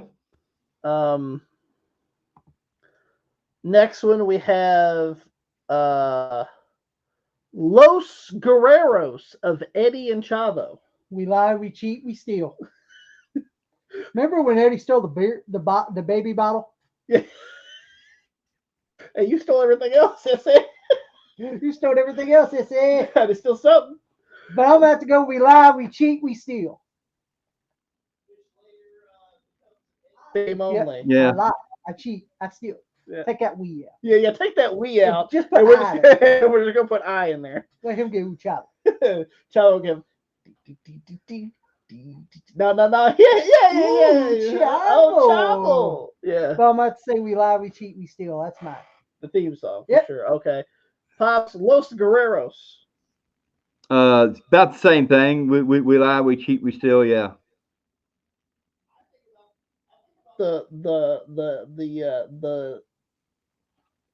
Remember when they were doing the vignettes before? That's what I think about. Where Eddie was a pool cleaner and they stole shit. Yeah, that's what I think about. Yeah. That's what I think about when I think about Los They stole Guerreros. golf balls. Yeah, and shit yeah, like that. yeah. They were stealing shit. But later on with Eddie, if I think about Eddie, I think about him and his lowrider. Not bad. And we got one more. We have Kane and the Undertaker, the Brothers of Destruction. When I think of the Brothers of Destruction, What's the first thing that comes to mind? I already know mine. me too. Go ahead. Both former WWE champions. WWE champions. Yep. Big tough motherfuckers. The first thing that comes to mind for me is not them as a team. It's me. It's them as going against each other. Yeah. That's what I think about. I think about like, the first Hell in a Cell match where they Kane rips off the door. Yeah, it's gotta be Kane. And then I think about the Inferno match. 15. Yeah. I think about them. No, 14. Sorry. 14. I think about them feuding against each other. Yeah, I think about that more than them. Yes, as a team. yeah, that's what I see when I think about. I see them more separate. You think how many times that they wrestled each other, and brutal matches. I mean, they were brutal, and then you find out later on that they're going to be a tag team, and you're thinking, damn, you feel sorry for the people that's going to face them. Oh yeah. That's it. We do have a few more questions, but we will wait till next time. Yeah, we'll wait till the next and episode. if you guys want to ask questions, you guys can do it in the comments down below. Yes. And we'll get to you guys' questions. Yes, it's just we're trying to get a time frame on the podcast around that 2-hour mark, roughly. We don't want to go too much over. So let's go ahead and slide into our last topic for this WR podcast, which is the best and worst Mount Rushmore. And what we're going to be doing is we are going to have a topic. We are going to pick 4 of the best of that topic and 4. And we will throw out some stuff here and every now and then, but we have to agree at least 2 out of 3 that it's going to go on Mount Rushmore. Rather, it's the best or the worst. Okay. So, with that being said, the last time we did this, and people enjoyed it. People really did enjoy it because we talk about it a little bit. We kind of go back and forth. We kind of take people off. And you guys can play along with this as well. What we're going to be doing, the last one we did was the dying days of WCW 2001 wrestlers. This one's going to be interesting. We're going to be deciding the 4 best and the 4 worst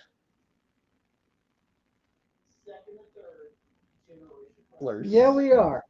So this is going to be really interesting. And we do have a little bit of a list here of just some topics we can talk about here. And what we can go off. Do you guys want to go with the best, or you guys want to go with the worst first? Well, let's go ahead and do the worst. The worst. Actually, no, let's do the best. I like the worst a little bit last. Okay. The worst. Let's do the best first. Okay. Pops, you have a little icon there that you can click on. Yeah, I do. Okay, and we have a little list here. Tommy, if you want to go first, you can. Well, you want me to go first?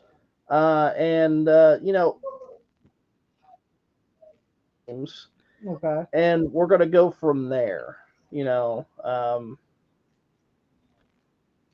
me make sure I get my notepad out for this, so I can make sure I type shit down for us so I can remember.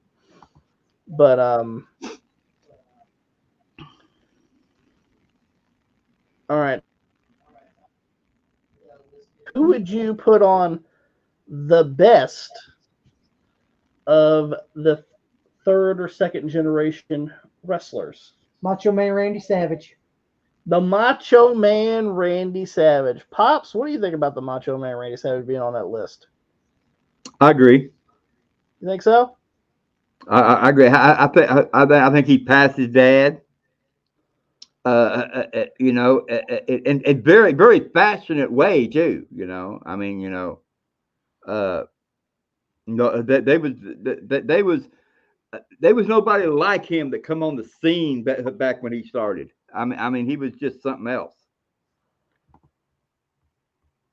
So I would say, yeah, Okay, so you would agree the Macho Man Randy Savage should at least be on that list for sure. Then should at least be on that list somewhere. Pops, if you wanna look there, who would you go with? Let me see here now. Uh, Or I mean, there is a list there, but you don't have to go by the list. You can always just think of one. let me see here.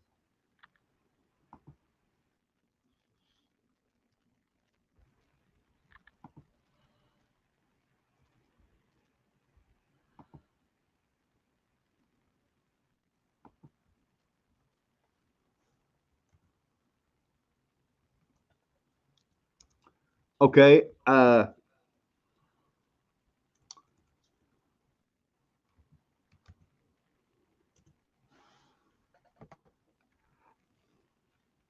Barry Windham. Nope. Barry Windham. yeah, yeah, I do Tom Miller. yeah. You got to announce like Tom Miller from the NWA. Barry Windham. And by the way, we're going to be talking about some of these to narrow it down. But first, we're just going to get some names on the board. We're going to go ahead and throw up Barry Windham on this list here. Pam. That's how it's pronounced. Um, I'm going to go with right off the bat one that I'm thinking about, and he is a third generation wrestler, Randy Orton. Randy Orton.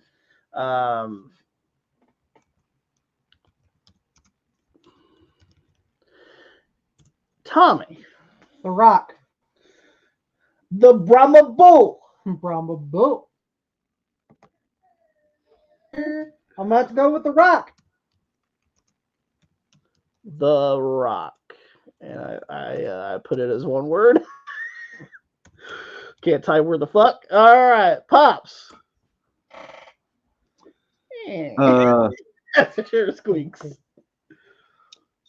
Let me see here. Oh. Couldn't help it. Had to.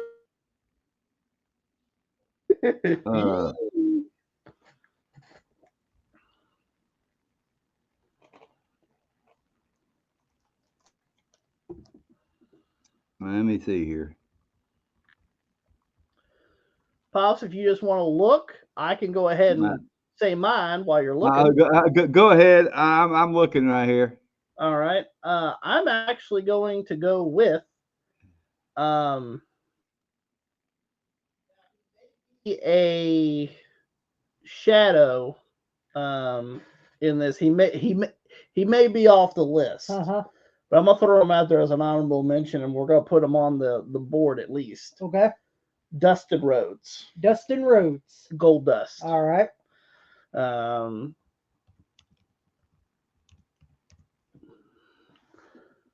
Pops, you found anybody yet?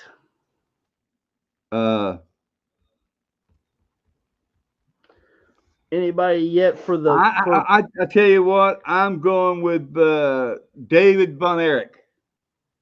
David Von Erich.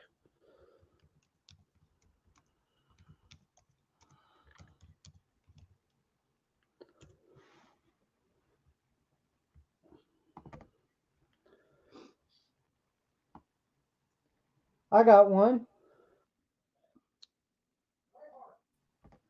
Bret Hart, huh? Yep, Bret Hart. There's my pick, Bret Hart. Bret Fart. You remember that on Heart Fart?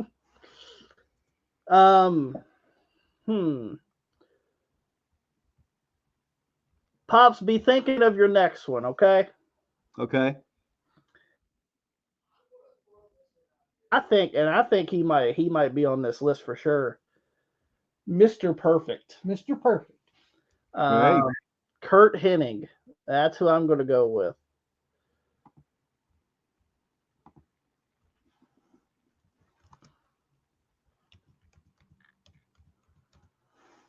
Pops, you have one up yet for yourself?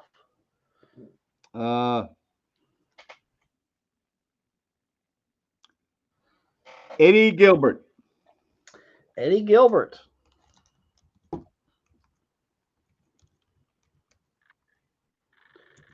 Right now, guys, we're just coming up with a few names that we're going to narrow down, right? So that's what we're going to be doing. I think we're going to go around about 4 times of each person. That'll give us 12 names to pick from, and we'll go from there. We have 3 names, so we need one more name. Okay. All right. Tommy, can you think of another? If you need the list, we also got the list here.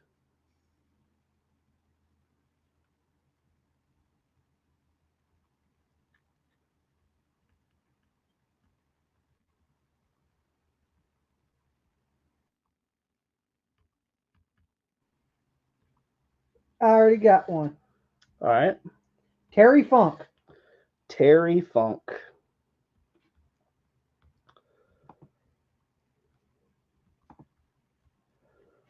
Pops, do you have one?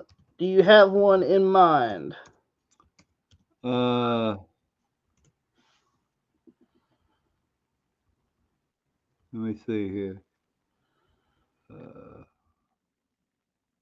If you don't, I'll go and throw in my last one. Go ahead. Go ahead and throw in your last ones, and I'll be there here in a minute. My last one is Jake the Snake Roberts. All right.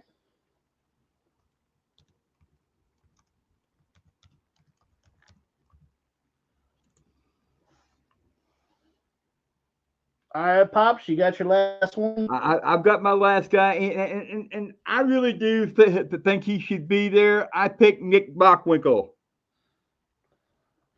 Oh, Nicky.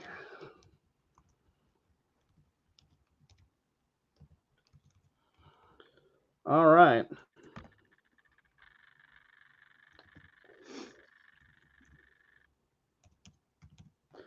All right. We have, and we got to narrow it down from here. Okay. We have the Macho Man Randy Savage, Barry Wed, The Rock, Gold Dust, David Von Erich, Bret Hart, Mr. Perfect, Eddie Gilbert, Terry Funk, Jake the Snake Roberts, and Nick Bockwinkel. I think that's a pretty good list. Yeah, I think that's a pretty good. Now, by the way, if we're missing, we're doing this in a vacuum. There are some names that you may put on the list that we forgot. Yeah. Right? You can always, it's always a matter of. Yeah. That should probably already go. Okay. You got to go, pal. You want to knock off Gold? I love Dustin. I wanted to defend my pick right here. Now I will say this: he'll probably be scrubbed. I'm just going to be honest. The first. I want to defend my pick here. Okay, when you think about your best second or third generation superstars, you want to think about, is that second generation wrestler better than their father or their grandfather? Mm-hmm. Was Dustin Rhodes, aka Goldust, was he better than Dusty Rhodes? No. I think he done a fantastic job as Goldust. He got that gimmick over. Doing something completely different. He changed because first he was the natural. Yeah, which I love. I love the natural. Yeah. I didn't enjoy when he was wearing the goddamn Western wear. When he wrestled in '99, 2000. Oh, I don't know. Remember the Western wear? We ain't talking about that gold. Yeah, you don't want that gold dust. And you don't want Dustin Runnels. I thought he T-Bowing. I thought he did a perfect job of differentiating himself from his dad. Yeah. You want to be someone different. To blaze his own path. Now, granted, he did get a lot of help and stuff and everything. I just thought he did a damn good job. But Pops, do you think Goldust deserves to be scrubbed? Oh God.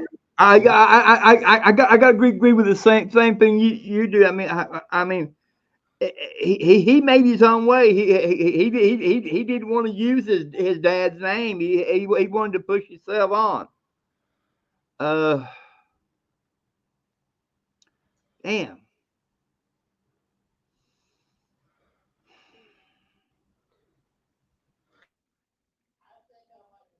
Scrub him off. But there's a lot of good names on here. Yeah, I'm going to tell you what. I hate to do it. I really do. But yeah, we just have to scrub him. Goldust is gone. Next one on the list that kind of doesn't fit.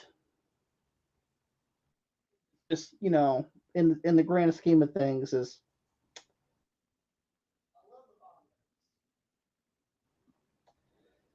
but David Von Erich. And it's for this reason.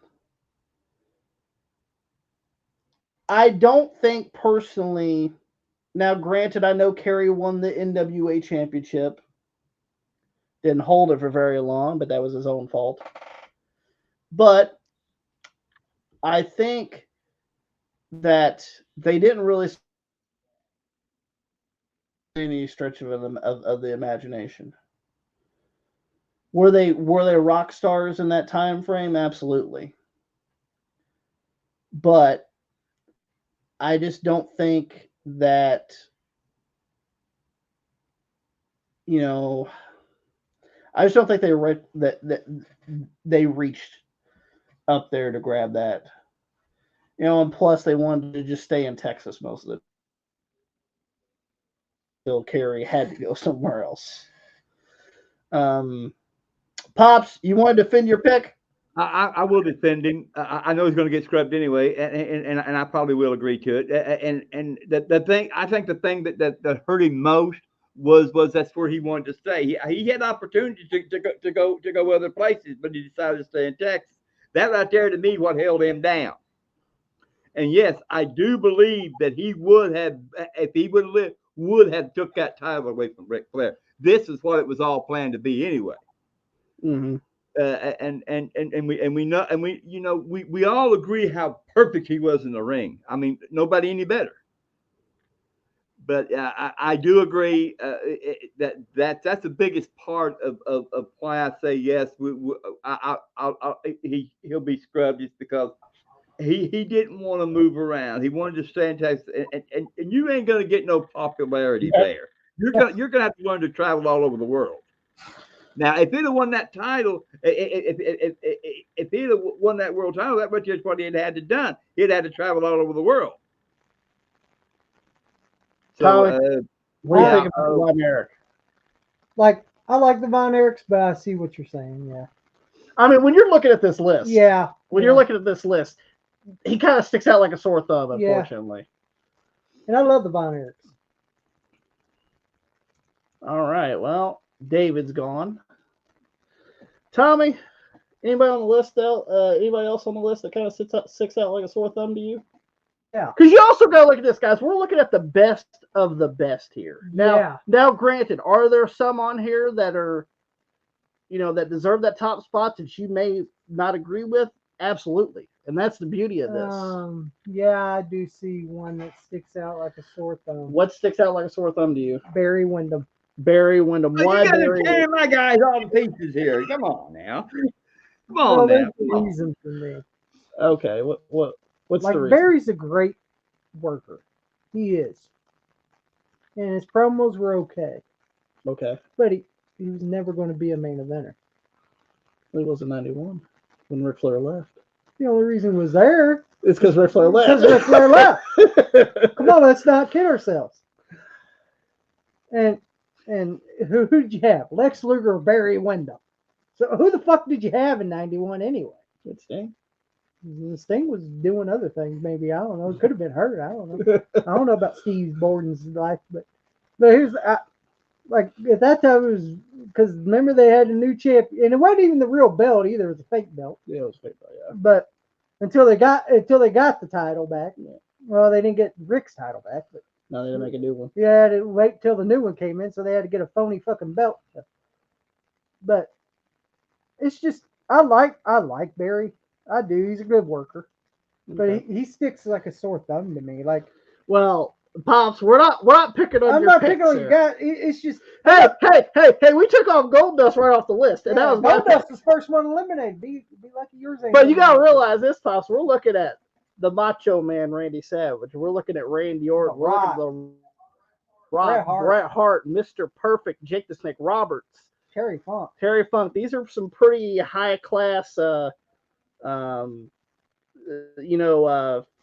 generation and third generation wrestlers here that have pretty much surpassed their family in some form or fashion. Yeah.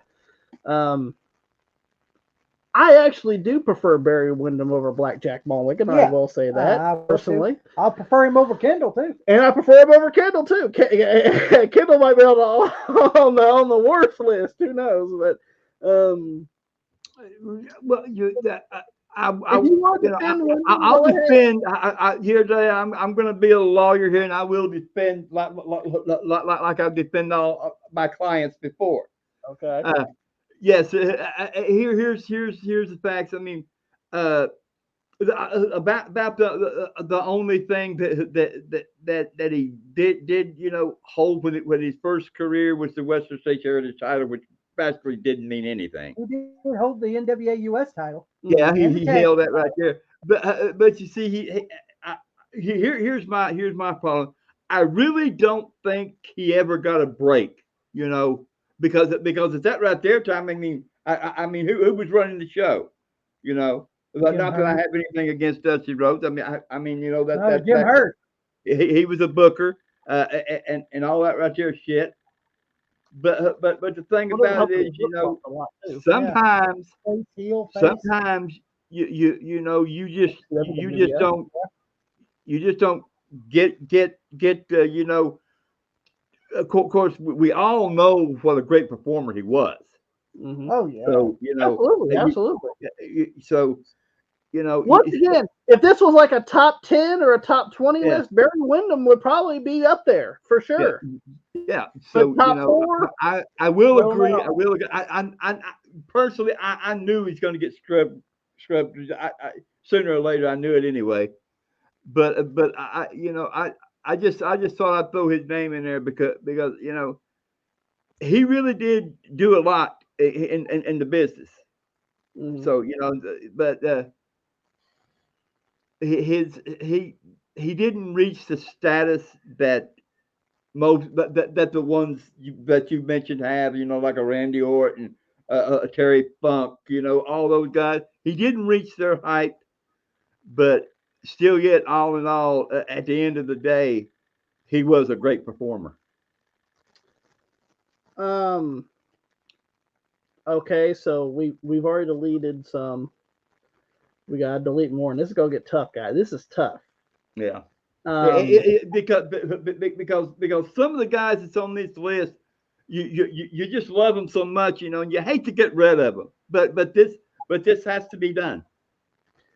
One that sticks out to me is one of the ones I actually gave, which is Jake the Snake Roberts. Now, it's for this reason. He dated my mother's mother. He dated my mother's mother. No, but what pee in a bucket. His drugs have affected his life a lot. Thunderbird, alcohol, drugs. Also, also what has affected him as well is just Childhood. the way he was grown up, and And, yeah, wearing clothes made out of curtains. and made out of curtains, and don't get me wrong, I love Jake the Snake Roberts is surpassed his father way ahead. he did surpass Grizzly Smith. It's like this right here, and as Jake the Snake said in the interview they did with him, uh, Jake did shove the business up his dad's ass. He passed him up in a heartbeat. And guess what? It didn't matter. It didn't matter. Like you said. I said, screw you. I'm going to take this business, shove it up his rear. And guess what? I did it. And guess what? It didn't matter. It didn't matter. He's got a lot of redeeming qualities. He's my son. I love it. One of Tommy's favorite. What a great bonding moment with Grizzly Smith and Jake Roberts. While Grizz is fucking hammering their boulder rock, while Jake is fucking raking the leaves. What a great father-son moment, huh? Yeah. But I will say this. I'm going to take him off because as he did surpass Grizzly Smith by a margin, by a wide margin, he was his own destructive personality. Yeah. And a great fucking talent, too. Great fucking talent. Great on the mic. Once again, one of the highest rated wrestlers in his time. And one of the best promos. But also never held a championship in the WWF. And could have. Another guy that could have been intercontinental or. So how would you guys feel about Jake Roberts? I agree, but he surpassed Grizzly Smith by a fucking margin. He passed his dad by a damn wide margin. And the thing about it is, he had, his demons got to him. Great on the mic, great performer in the ring, but he the only person that he hurt was himself. Now we got 8. We're down to 8. We have to knock that down to half more way, guys. Well, we have the Macho Man Randy Savage, Randy Orton, The Rock, Bret the Hitman Hart. Guys, we're listing bangers here. Mr. Perfect, Eddie Gilbert, Terry Funk, and Nick Bockwinkel. Well, I know one that is a Pops's pick. Yeah, it probably is. Unfortunately, who is it? Eddie Gilbert. Eddie Gilbert. Yeah. Why though? Why? I like Eddie Gilbert. Absolutely. But in UWF, he was great. In Memphis, he was great. In Dallas, he was great because he did that USWA in Dallas too. Yeah. And in ECW, it just didn't fit. That was Philadelphia, man. And he was trying to go Memphis. That's one of the bad things about him being a booker in ECW. He done the Memphis style, which is good. Memphis which style, I like. Yeah, Memphis style is great, but it doesn't work in Philadelphia. It don't work in Philadelphia. It don't work in Atlanta. And you know what I'm trying to say. That's why Ric Flair kind of wanted him off the booking committee. Remember? Yeah. Ric Flair wasn't a big fan of. No, he didn't give a fuck about Memphis. You know, he even admitted it himself. Yeah. He don't give a fuck. He's just there to make money. But look, okay, as a wrestler though, do you think as a wrestler, great? Do you think that Eddie surpassed? He surpassed his fucking dad. He even surpassed his fucking brother. Doug? Yeah, he even passed Doug Gilbert. Well, that wasn't nothing to pass there. I agree with that, but that's why I'm about to say Eddie Gilbert got to go. I like it. Great talent. But also another guy who died way too soon. Oh yeah. Another guy who died way too soon. Had great mind. Great worker. Pops, do you want to defend Eddie Gilbert?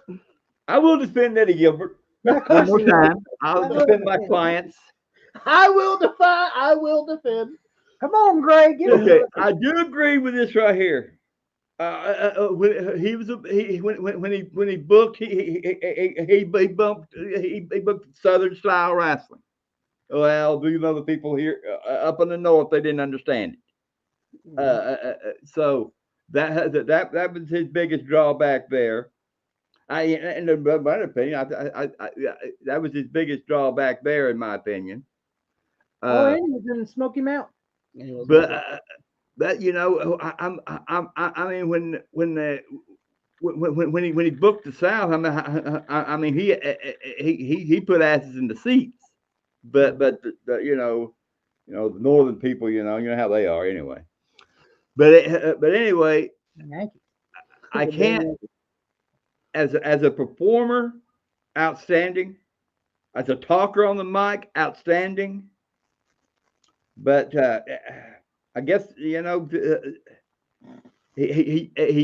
all know he passed his dad by a mile too. So just like Jake did. But as he really he could have won titles, but he never did either. I mean, he's won some Memphis championships. Yeah, I mean, but he never pressed himself outside of Memphis. You know what I'm getting at? He never did anything outside of Memphis. Besides going to Philadelphia. Yeah, and it's Philadelphia. What did he do there? Not much. So and I love Eddie Gilbert. Well, it sounds like to me you want to scrub him off the list, Pops, as much as you want to defend him.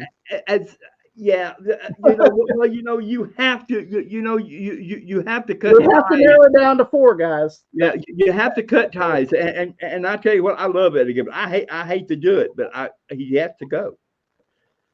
All right, Eddie is scrubbed. Okay, we got 7 left. Now, guys, are there any shoe-ins? Shoe-ins? Shoe-ins. Like automatic? That we think should I just know go 2 ahead right and go off the in. fucking bat. That's automatic. Okay. Okay, Pops. If you had to think of some automatics like that, should just directly go in. If you had to think of one, got the Macho Man Randy Savage, Randy Orton. Okay. The Rock. I'm going to say it right here, right now. Randy Orton's got to go in. Randy Orton. He was Randy Orton in. Did you say Randy Orton? I said Randy Orton. Well, I was going someone different. Randy Savage. He surpassed fucking Boss. I'm talking about Angelo. To be honest with you, I'd go Randy Savage. I want to put both in, personally, as the train comes through again. Actually, I agree. Randy Orton and Savage should go in. Because you have to look at it this way. Here's why you want to look at it this way. Randy Savage surpassed his dad, and he surpassed Lanny. Lanny, great talent. I'll give him that. Well, we all know. But he damn sure surpassed his dad. Well, we all know that Randy Orton passed his dad. The one all. We already know he surpassed Cowboy Bob. But I agree. I think both Orton and Savage should get When in. it comes into Savage, you got to realize even today in 2023, they still use the Macho Man Randy Savage as Slim Jim, as fucking Slim Jim his commercials theme music, everything. And I think he's a definite shoe-in, personally. And I also think Randy Orton as well, for the simple fact of he's fucking what, in his 40s. His 40s. Yes. And he's in that fucking physical shape. Yeah. And could still fucking go. Multiple times. Multiple time champion. Like the Macho Man. Yeah. Has every gift a man could be given. Remember Triple H? Yeah, fuck you with that. Okay, so look, Randy Orton surpassed Cowboy Bob. Well, a long time ago. Okay, that was he already did that a long time ago. He surpassed even the grandfather. So let's say this. Am I reading you guys right here? Just to make sure we all agree that Randy Savage and Orton goes in. Yeah. Both Randys go in? Yep, both Randys. All right. I Agreed. got another one that.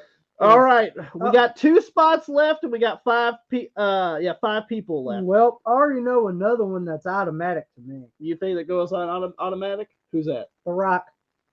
The Rock. The Rock. He Hmm. surpassed Rocky Johnson. The Soul Man. Peter Maivia, great talent and everything, but he surpassed him too. Are you gonna be like Bubba? Yeah. Here's for your 47 Yes. cuts. Yes. Here's for High Chief Peter Maivia, who I personally think sucks. You remember that? Yeah. But I'm gonna have to go with The Rock. The Rock. He's a household name. He is. Well, just like Cornette said, garbage is too, and it stinks when it gets old as well. Yeah, but this is The Rock. This is The Rock. Anytime he shows up in movies or anything, it's a reaction. Dwayne The Rock Johnson. But I'm gonna have to say The Rock is a shoe-in. Or Dwayne the Cock Johnson. Hey, I'm gonna have to say The Rock's a shoe-in. The Rock's a shoe-in. Pops, what do you think about The Rock? I tell you what, I'm going to agree with Tommy on this. As much as I'm not that much of a fan of The Rock. No, I'm not either. But Even though situation, yeah, even though I do like The Rock's promos and he's a decent wrestler. Yeah. I will give him that. Everything else about The Rock I really don't like personally. But when you sit there and you think about it, definitely a bigger star than his dad. Definitely a bigger star than his grandfather. Actually, the biggest Samoan wrestling star. Mm-hmm. still to this day. Even to this day. Yes. And that's sad to say, that he beats Yokozuna out. He beats Roman. He beats Roman He beats Reigns. Rikishi. Yeah. He's beating all these people out. He is the most The Wild famous. Samoans. Yeah, I mean, Snuka. he's one of the most famous of the Samoan dynasty. The Rock's a shoe-in. Yeah. So we only Rock's got a one shoe-in. more spot. All right, we got 4 names. We got one spot left. 4 names and 1 spot left. We got Britt. Oh, shit. You scared me. I thought it was a dog or something No. out there. I'm thinking here because now it's tough. It's tough. We got Because we only got 1 spot left. 1 spot left, guys. We got Bret the Hitman Hart, Mr. Perfect, Terry Funk, and Nick Bockwinkel. As sorry as I am to say, Pops. Nick, you got to go. Oh, no, you're Nick might have to go. all my guys. I like Nick. Great fucking talent. But Nick Great might have on to go. promos. But I'm going to have to say Nick Bockwinkel's got to go. You going to defend this? I'm going to defend him. Here we go. You go ahead and defend him. Go ahead and defend him there, Mr. Gray. Okay, As much as Nick Bockwinkel's I love Nick Bockwinkel. he's one of my favorite AEW, AWA. He would have got that business over if he was. AEWA wrestlers of all time. Yes. I just don't think he fits on the list, personally. Okay, I'm going to defend him. Go ahead and defend. Like I defend all my clients. Yeah. Good snooker. Okay, here we go. Good snooker. Here's the thing about great AWA champion. Yes. Great. Nobody know better. Carried himself like a champion. And handled himself like a champion. Yeah, and the first guy that ever talked the way he talked. He's the one that brought that out. Okay, we all agreed how perfect he was in the ring, how perfect he carried himself as a champion. Okay, but the only thing about it, that hurt him too was because he stayed in that area. Except when he took the road agent job. Remember in WWF, he did take that. He even helped USWA by coming there. Yeah, he helped them out. He made money for them to see him there. He helped people. That's another thing I give him credit for. but but he wanted to stay in that tiny little bubble, kind of like the Von He Erich. was comfortable there. But he was comfortable there, and he made money, no doubt Oh, about it. yeah, He made most money. definitely, yes. He was getting paid on the house. Yeah, yeah, and he's the one that led that whole company. He was the head man, that kept that company alive. And it hurts me. It really does hurt me that I have to let him go. But thanks to you Pop, guys, you get okay, rid of my think about guy. this. Think about this though. Does he fit with Terry Funk, Mr. Perfect, And Bret Hart. or Bret Hart as a second or third generation superstar? Well, we all The know best. well, we all know he passed his dad. Well, absolutely, but does he Uh, fit? No. But Sorry, I still love Batwinkle though. go guys, go watch some Nick Bockwinkel matches, guys. You'll love them. I love me some Bockwinkel. All And I right, am sorry, Nick. I am sorry that you are off the list. I really am. we got three more guys, and Terry Funk, Mr. Perfect, Bret Hart. I'm going to go ahead and take off me personally, and I was the one to put him on the list, Mr. Perfect, for this reason. Was better than Larry. Oh, by all of them. Oh, absolutely. And he was a great Are AWA champion too. He passed him by a mile. Definitely past Larry the Axe Hennig. Was a big star in AWA. Saved AWA at that time. Great AWA matches. was horrible at that time. Great matches with the person that we just took off Nick the list, Bockwinkel. Nick Bockwinkel. Go watch some Nick Bockwinkel and Kurt Hennig matches. They were guys. fucking great matches. Fantastic matches in the early 80s. Go check that out for sure. They were the saving grace of that time in the AWA. Go check it out for sure. I'll be honest, they were. Those two were the Bockwinkel and only Hennig, saving graces of that era. Like they were the saving grace of AWA at that time. But the reason why I'm taking Mr. Perfect off the list is we're looking at Terry Funk and Bret Hart. Multiple Terry Funk, NWA World Champion, first of all. ECW champion. ECW champion, multiple regional championships. A damn now, don't get me wrong, Mr. Perfect's a legend too, but a damn legend in the wrestling business. And a hardcore legend as well. You gotta look at Bret Hart, multiple time WWF champion, WCW champion, US champion. One of the most multiple 3-time Intercontinental champion, tag team champion. You gotta look at him being one of the most highly decorated technicians of his time.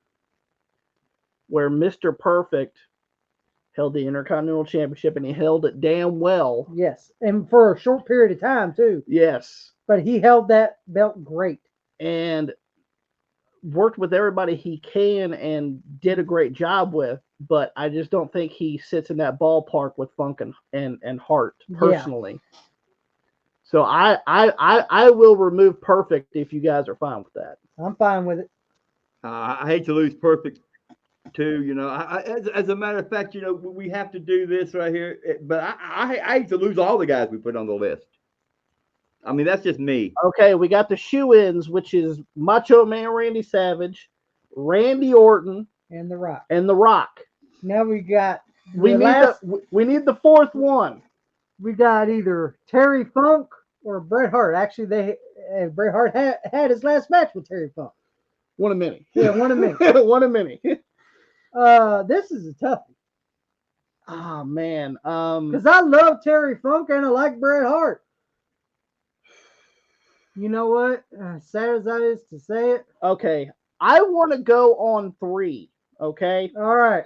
I'm going to say 1, 2, 3. And we all say it. And we all say who we want eliminated. Oh, eliminated? Eliminated. We got Bret the Hitman Hart or Terry Funk. Or Terry by God Funk. Here we go. You ready? Okay. 1, 2, 3. Terry Funk. Terry Funk. And it's hard for me to say. It's hard to say. The reason I love Terry Funk. The reason I'm saying Terry Funk Mm-hmm. is because he really didn't have no competition in that funk. To be honest with What, go do Dory? you, yeah, boring ass Dory. I'm sorry. I don't get me wrong. I know people love Dory Funk, but I just don't get I it thought he was personally. boring. Yeah, I thought he was pretty I boring. thought too. Terry was better working than fucking Dory was. Oh yeah, absolutely. And Terry's better. Mhm. But Legendary promoter Yeah. in old It's just- Amarillo. yeah, but Terry Funk, he went everywhere. He wrestled everywhere. He went everywhere, He did. man. He wrestled went every region everywhere. Yeah. And he wrestled in Memphis. He wrestled in Florida. He wrestled in everywhere. New York. New York. My sick horse, man. I gotta take care I of my gotta sick take horse. Okay. man. care of my sick horse, man. So, Okay. I'll put You got some- something to say, pops? Okay, Tom. I agree with Tommy. Where was Terry Funk's competition with his family? We all know who the best Funk was. And it was Terry. And it was It Terry. was Terry. But and look at all the people that Terry Funk mentored. Mick Foley. Hey, Mick Foley owes everything to Terry Funk. He even admits it. Yeah, he even says it. Yeah. Hell, even Mick Foley admits it. And look at what he did in ECW. He took that promotion that was actually nothing Mhm. to be on in '94, and in that time when it was horrible. Desperado. It was fucking horrible. Yeah. They had nobody Mhm. besides Terry Funk Mhm. at that time. At that time, That he was the only big star they had. as a big star, yes. Of course, you had Snuka and all them, but they were old, just like Snu- Funk. But Tito was there for a and little while. Tito too. and Don Morocco made a few shots. But As a constant. yeah, as a constant, Terry Funk stayed there. As a constant. As a constant, he stayed there. He didn't leave. And then when ECW got as big as it was, he still stayed there and mentored the young guys. He didn't fucking lay back and fucking say, "Nah, you ain't taking my fucking spot, kid." Yeah, you taking Yeah, my he- spot, kid. Oh, let me do something with him. I could do something with him. Oh, let me make do something special with him, which Yeah. is true. Yeah. Because Terry Funk cared about business. Mhm. He didn't care about politics. You're making me want to put Funk on. I'm sorry. More than take him I off. know, but it's true though. Yeah. I'm saying the good things Terry Funk did for the wrestling business. You see, And look at all these guys. In ECW, those guys never been anywhere. And Terry Funk took those guys and did stuff with them. Like goddamn Stevie Richards. Tommy, Tommy Tommy's he right. didn't know why the fuck he He was in it. took guys. I don't know what I'm doing here, Terry. He took guys that That's Terry Funk. That's how nice Terry Yeah. Funk is to the business. he But took guys he had no that wasn't even competition. doing anything in that company. He took guys that wasn't even doing anything in that company, and he said, "Hey, I can work with you. I can work with you. I can work with you over there." And he made them. He made them look like they were Now, fucking $1 million I'm people. Mount Rushmore. I'll say this right now. If there was 5 people on a Mount Rushmore, Terry Funk would be at the Terry top Funk would 5. be there. Now, why Brett? Why Brett? Why Brett? Why bitter Brett? He can be bitter all he wants to Absolutely. because he earned his stripes. He's better than Smith. He's better than Keith. He's better than Bruce. Oh, anybody's better than Bruce. Motherfucker tried to get Fuck a contract. Bruce. Fuck you, Bruce. Like you deserve a contract. See your And- horrible fucking ass show up in Survivor Series '93 and fucking substitute school teaching bitch.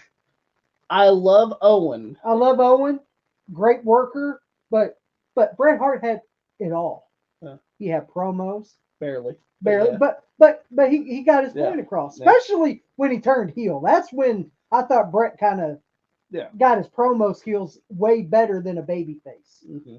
Like, because I enjoyed Bret Hart when it was the Hart Foundation with him, Neidhart, Bulldog, Owen, Pillman. He done better as a heel on promo wise. And And look at all the great matches Bret had with people. also, What about Stu? He's better than Stu. But Stu's a good teacher, though. Mhm. That's the thing. Yeah, turn him around the ear like this. This is how you do it. Here's the thing, though. Hey, big motherfucker. Go ahead, Pops. We all know that Stu taught all of these kids how to wrestle, even people that come there and wanted to be trained by him. He taught them all. But you see, there's a difference between teaching somebody and keep and trying to say that what you did in the ring. Yeah. Mm-hmm. Brett did totally different things that his dad did in the ring because at that right there time it was more notable and everything. You see, but back with Stu, I mean, back in that right there day, you hardly didn't wrestling was hardly on TV. Mm-hmm. Especially in fucking Calgary. Yeah, especially in Calgary. Yeah. He was in the dungeon, and then look, he wrestled in Stampede. He wrestled for his dad. And of course, and he was a big star in Canada. Mm-hmm. Hell, he was so big, fucking Vince wanted him. Mm-hmm. In '85, of course, they made him a fucking jobber for some fucking reason. You wanted him, but you wanted him to be Cowboy Bret Hart. Like there's cowboys in Canada. How many cowboys? How many cowboys you know in fucking Canada? And you got to look at just like Terry Funk is highly decorated, and Bret Hart was highly decorated. Multiple time WWF champion. Yeah. Multiple time Intercontinental champion. Yeah. Multiple time World Tag Team champion. WCW champion. United States champion. Even WCW Tag Team champion. With Goldberg. Yeah. Like he's and look at in WWF at that time when Hogan left and all those guys left, Savage and the new generation. The new generation came through. The only ones that were fucking killing it was Bret Hart and Shawn Michaels. Yoko was doing his and fair Yoko, share. And Undertaker. Like they didn't have a lot of stars. Razor, Diesel, but a lot of people say, well, this WWF sucks. Yeah, all the big stars left. All the big stars left. But guess what? And Brett and all them guys were like, you know what? We're gonna prove you guys wrong. We're gonna prove you guys wrong, and they turned it around. Or at least tried to. At least tried to. And people say, well, they ain't doing a good job. Ratings are bad. Well, goddamn. This was the early 90s, Yeah, this guys. was the early fucking 90s here.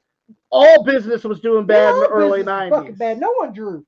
WCW could say, yeah. WCW wasn't drawing. WCW could say, yeah, we're winning the ratings. Well, that's ratings, pal. I don't see you filling them seats, though. Hell no, got them for free. Like AEW, buy one ticket, get one free. Get one free. But I'm about to say, yeah, Brett be the last one because it's just it has to be. I like Terry, but come on, everyone knows it's got to be Brett. Pops, Brett. All right, guys, there we go. We have the final four. Our four people for the best second and third generation wrestlers for our Mount Rushmore: Randy Savage, Randy Orton, The Rock, and Bret Hart. Let us know if you agree or disagree with this pick, with these picks. Now, guys, let's get to the absolute worst second and third generation wrestlers. Yes. As a fart, which I don't care. Tommy took gas like a motherfucker, man. If you had surgery, you'd get gas too. Tommy took a toot. Tommy, do you want to go first? Yeah, I'll go first. Who you got? David Flair. David Flair. Pops, be looking on who you want to put on that list. Okay. If you want me to go next, I will. If you want to keep looking. Unless you have something. Go ahead. I'm going to go with Tiger Ali Singh. The next Arnold Schwarzenegger. That's right. You're an Indonesian Arnold Schwarzenegger. Remember that shit on Live Wire? I do remember that. Remember that? You ain't shit. You ain't shit. Fuck you, Tiger Ali Singh. Pops. I remember they were hyping up that stupid motherfucker. Yeah, I do. Fucking, he comes out like he's goddamn somebody in a goddamn helicopter. They say I could be the Indonesian Arnold Schwarzenegger. Where the fuck do you see that? Because I don't see it. Pops, one of the Keep that worst, one of the worst second generation wrestlers that you can think of. Oh, damn. And once again, when you think about these are people that didn't surpass their fathers Yeah. or their grandfathers. You're okay. I don't know if it's really Matt Matters or anything like that right there, but Okay. I'm looking for. I'm gonna pick Richie Steamboat Jr. Oh, Richie Steamboat. Pops, go ahead and be on the lookout for your next one, okay? Okay. Tommy? George Goulas. George Goulas.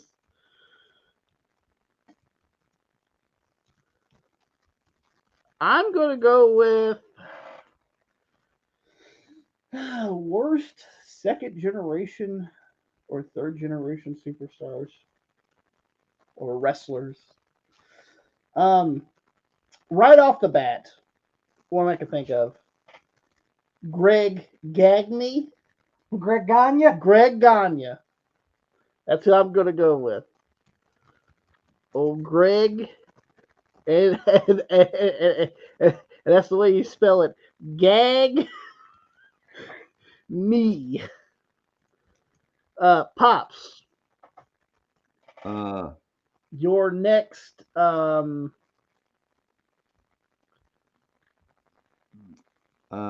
worst. Steve Armstrong. Steve Armstrong.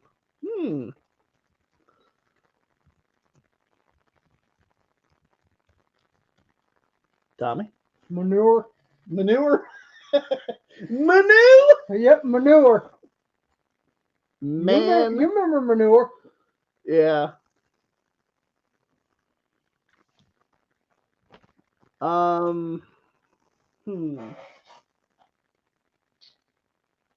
Worst second and third generation wrestlers.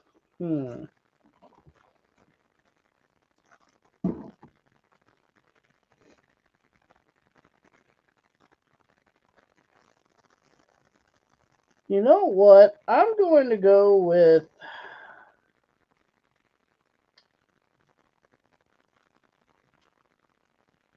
damn, man. Lacey Von Erich. Mm-hmm. Pops. Ted DiBiase Jr. Ooh.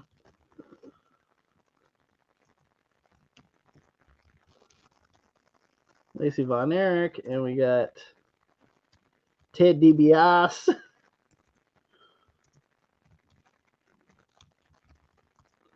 Jr. Tommy. Wes Briscoe. Wes Briscoe. Or I call Wes Pisco. All right, guys, we are on our let's see here. 1, 2, 3. That was your last pick. Yep.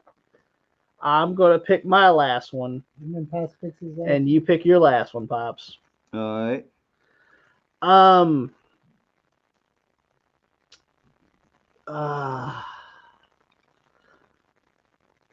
Mike Graham. That's a good pick. Is who I'm going to go with. Mike Graham. Damn.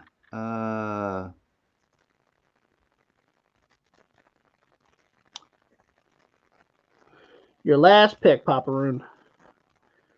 Who you going to go with? Worst second and third generation wrestlers.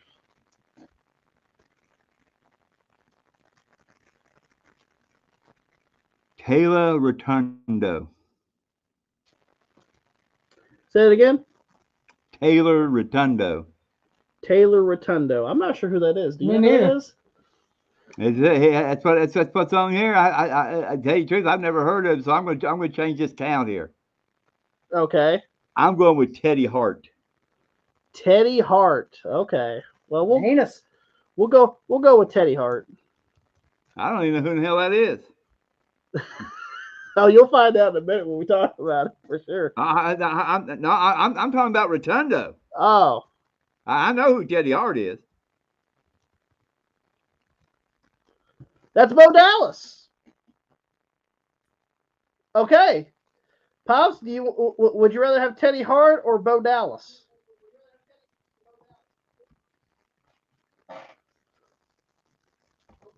Bo Dallas. That's Rotundo. Yep. Which one, Pop? Teddy Hart or Bo Dallas? Damn, I gotta go with Bo Dallas. Bo Yeah, Dallas. he's getting off the list quick. Well, you like Bo Lee? Yeah, dude, I already know I'm knocking Bo off the list. Well, I always knocking my people down, huh? always talking about Well, this ain't gonna be a hard knockdown. This is gonna be difficult. Go ahead, sit back. Hey, come on, leave him back here. Sit up, old man. We You gotta go do sleep this. later. You go to sleep later. Yeah, you guys are making me tired, killing my people Yeah. off like that. Damn. I will say this. I will say this. There's I, amnesias, you know, there's woods in there. I was thinking about putting what people say is Sim Snuka on the list, but there's a certain reason why I didn't put him on the list. Now, yes, was he a shitty member of Legacy? He sure was. He sure was. But at least he done something. He won a WWE Tag Team title. What the hell did Manure do? And also, No, I'm being honest, sorry. what did Manure do? I know, but also, me and Tommy are big fans Of Deuce and Domino. of Deuce and Domino, So he gets a pass, motherfucker. and he gets a pass. So Sim ain't gonna get snookered down here. so Sam ain't gonna get snookered on this one. So, okay, let's go ahead and start narrowing people. Bye off bye, this Bo. list. You want Bo? Go, go. Hey, come on. I will say this: he did win the NXT Championship Yes. in his early days. Yes, and also I enjoyed the Social Outcasts, Social Outcast was okay. Yeah. and I also enjoyed him and Curtis Axel, which is Joe Henning. I Yes. enjoyed him with the Miz. Third generation. Yep, wrestler, third by the way. generation wrestler, by the way. I enjoyed him with the Miz Taraj. Oh, as well. Bo Dallas is also third generation. Yeah, too, also third because his dad is IRS. Yep. And his grandfather is Blackjack Mulligan. Yes. So So and I enjoyed all that stuff when he was with us. I'm going to have to mark Bo Dallas off the list too, Pops. Do you have anything to defend Bo Dallas?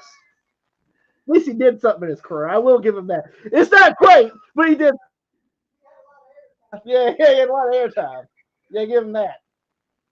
But about the only thing that I can say about it, he was funny. Now, not the people that he was around made him funny. Okay. Well, let's go ahead and mark Bo Dallas off. Bye that bye, Bo. list. All right. You guys always Oh, kill I my love guys. this family. What now? You guys always kill my guys. Though. Well, another one's going to get gone, in my opinion. From Billy's too. Is it Steve Armstrong? Yes, because I love the Armstrongs. I do. I love the Armstrong family. I like Brad. I like Brian. I like Steve, and I like Scott, and I like Bullet Bob. Are you like Bullet Bob? I like all the Armstrongs, and they're all good hands. Steve was the one that teamed up With Tracy. With Tracy as The Young Pistols, and I thought that was a pretty decent team. In WCW, they were a pretty They decent. they had a great match with Midnight Express that we watched. Yes.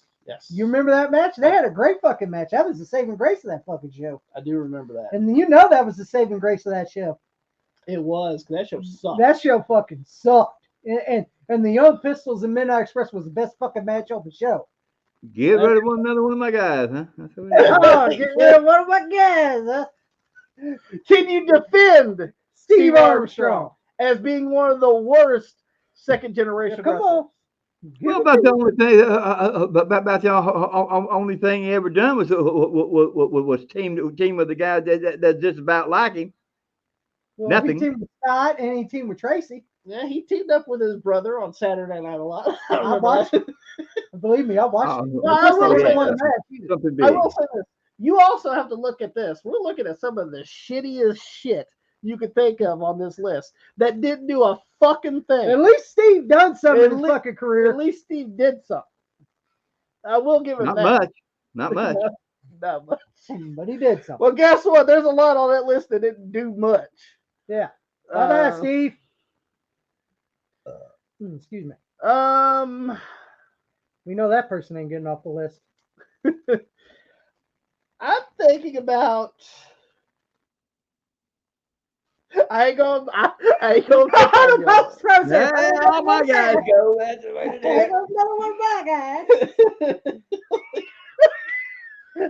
Up. You gotta leave. No, lean up. I'm going. Yo, lean up. What's the sense of me being in this anyway? People I choose are gone anyhow. You still got two people. You said two people that might be going to. But you gotta lean up. Lean up. Lean up. Lean up. I'm gonna have to, as much as you put him on the list, Tommy. Oh God, are you getting rid of one of mine? I'm getting rid of one of yours. Which one's that? David Flair. You're getting rid of David Flair? Hold on. You get rid of fucking David Flair? Yes. Welcome to the jungle ass. Welcome to the jungle. He likes fun and games. No, the reason why. Okay, you got. Oh, you get rid of one of my guys now. I'm doing reasoning. All right, why is David Flair? You want David Flair? Did he surpass Rick? No. Was he the shits? Yes. Did he say he's on the list? Hold on. Oh shit! Hold on. You gotta look at this list. Oh Jack. wait a minute, he did win a World Tag Team title. Exactly. He Holy won. He shit. won tag team title. Holy with shit! He Crowbar. won a U.S. title because Ric Flair gave it to him, That's right. and he had Tori Wilson for a skit, and he was the worst NWO Red and Black member. Remember that? Oh, you remember? David Flair was the shits. He loves the shits, but look at who we're dealing with, Tommy. He is no. Tiger Ali Singh, George Goulas, nothing happening, goddamn Greg Gagne, Don't forget Manure. Lacey Von Erich that didn't do a fucking thing. Ted DiBiase Jr. done something. He's getting off the list. I'll tell you that right now. Yeah, Marie. Mike, I didn't do a goddamn thing in my career, Graham. Exactly. Don't forget West Pisco. And West Pisco. All right. Think about it. Think about it. All right. David Flair could get Bob off, David Flair. What do you think, David? but he still did suck. Well, he did hold. He did hold a shitty title at one time. Exactly. He did something. And he was an OVW. He wasn't He was trying. for a short I'll time. give him a pass because he was trying. I will say this. In WCW, they pushed him so hard that he was the shits completely, right? When Yeah. he showed up in OVW, he earned his stripes. In OVW, they tried to Get him over. to a Like, certain hey, degree. listen, this is This is Ric the Flair's Nature Boy, Ric son. Flair's son. Yeah. He's training at, in He don't want no WWE. special treatment. He don't want no special treatment. He's setting up the ring. He's doing everything every other person's doing. Yeah, He don't want any treatment. So I'm going to get rid of David. All Flair right, for that we'll get reason. rid of David Flair. Okay, Still sucks though. because we got a bunch of shit on here. Still sucks though. Is that the way you feel about your list of everybody? Well, I'm gonna go ahead and My knock fucking list everybody's ganging up on my list. Nobody's ganging up on your list. Well, I'm gonna do one here that deserves to go. Okay. Ted DiBiase Jr. Why? Tell us why. Okay. Well, if it was Brett DiBiase, I'd have no problem. Sure. You know. But this is Ted DiBiase Jr. He did do something in the WWE. He had the DiBiase posse. Don't forget he had Maurice. Well, and he stole money. Did pay back. So he's done something in his life. He's so funny. So he's done something in his life. And he was a decent worker. He was world Tag Team champions with Cody Rhodes. Yes, so I will have to give I him have that. to say Ted DiBiase Jr. And he was in a main event spot, to be honest with him and Cody and Orton. I know when Vince took on him. Yeah. And Ted tried to sell it. I wouldn't even sold that shit. Vince was pushing. Old man. Strike, old man. Strike. Shut up! Hey, lead backer. Tell us your defense of Ted DiBiase Jr. as one of the worst second generation wrestlers. I still say he was the worst. He ain't worse than this other guy that was in Legacy. Damn. Is he better than that guy? Oh, Is Ted DiBiase Jr. better than Manure? no. Oh, yes. Well, that's what the fuck I asked. Well, I think they're all manure. No, Manure's right here. He's staying. I'll defend that motherfucker till cows come off. Well, let's go ahead and get rid of Priceless. Oh, baby. And he had a good song. So he gets another pass. Priceless. And he keeps the song. And I owe the state of Mississippi millions of Well, dollars. he's the only one that part does too. Mississippi's in turmoil over That's here. right. A lot of people embezzling money in the state of Mississippi. Brett DiBiase, Ted DiBiase Jr., Ted DiBiase Sr., Brett Favre. They took everything from Mississippi. They took everything from the state of Mississippi. All right. Oh man, now it's getting down to the toughie here. Yeah, the toughies here. I'm gonna go ahead and say another one. It's another one of my Of course. Get it out of there. Come on. No, I'm joking this time. I'm gonna say Greg Gagne. Why is that? One of your guys this time. Why is that, Jay? I want to hear it. Why? You want to hear why? Yes. Saying Greg? Yeah, Greg's an idiot. Yes, he is. And Byrne was better than he was. Absolutely. But come on, everyone knew Greg ain't going nowhere. I will say this: he was tag team champion He was- with Jumping yeah. Jim Bronzell As the High Flyers. As the High And Flyers. they did have good matches with Adonis and Ventura. They were a popular tag team in the Yeah, AWA. And they had great matches with Adonis and Ventura. But that's why I'm going to give Greg a pass. Because I could tell he was just there. But he sucks, though. Well, yeah, I'll say he fucking sucks. And he's a liar, too. Well, everyone lies. So No. that's different. He goes. I was the one that signed Hulk Hogan and all these guys by I was trying telling to make him feel by telling Bischoff to hire. well, he wanted to make himself look important. He's still looking for it. I'm Fuck Greg. Greg Gagne, but I'll take him off the list. Yeah, I'd say bye-bye, Greg. Pals, what do you think? What as you fix the camera so you can lean back?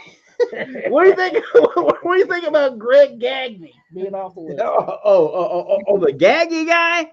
Greg Gagne. And we're not talking about Byrne. We're talking about his son Greg. Well, hell, you know, like anybody else, you know, they put the fucking title on him, you know. And of course, that right there, the name brand, you know. The Gaggies have to wear the title. The Gaggies. They must be related. All them Burn gloves again. Gaggy. Remember all them gloves again. All them gloves again. The white gloves. Yeah. All right, we're down to the final 7 here. Okay, How many more we got to take off here? we're gonna take off 3. All right. Well, I got another one. We got Tiger Ali Singh. No, the Azesian Arnold Schwarzenegger. Fuck you. I'm the true Messiah. Richie I'm going to set the wrestling world on shitty.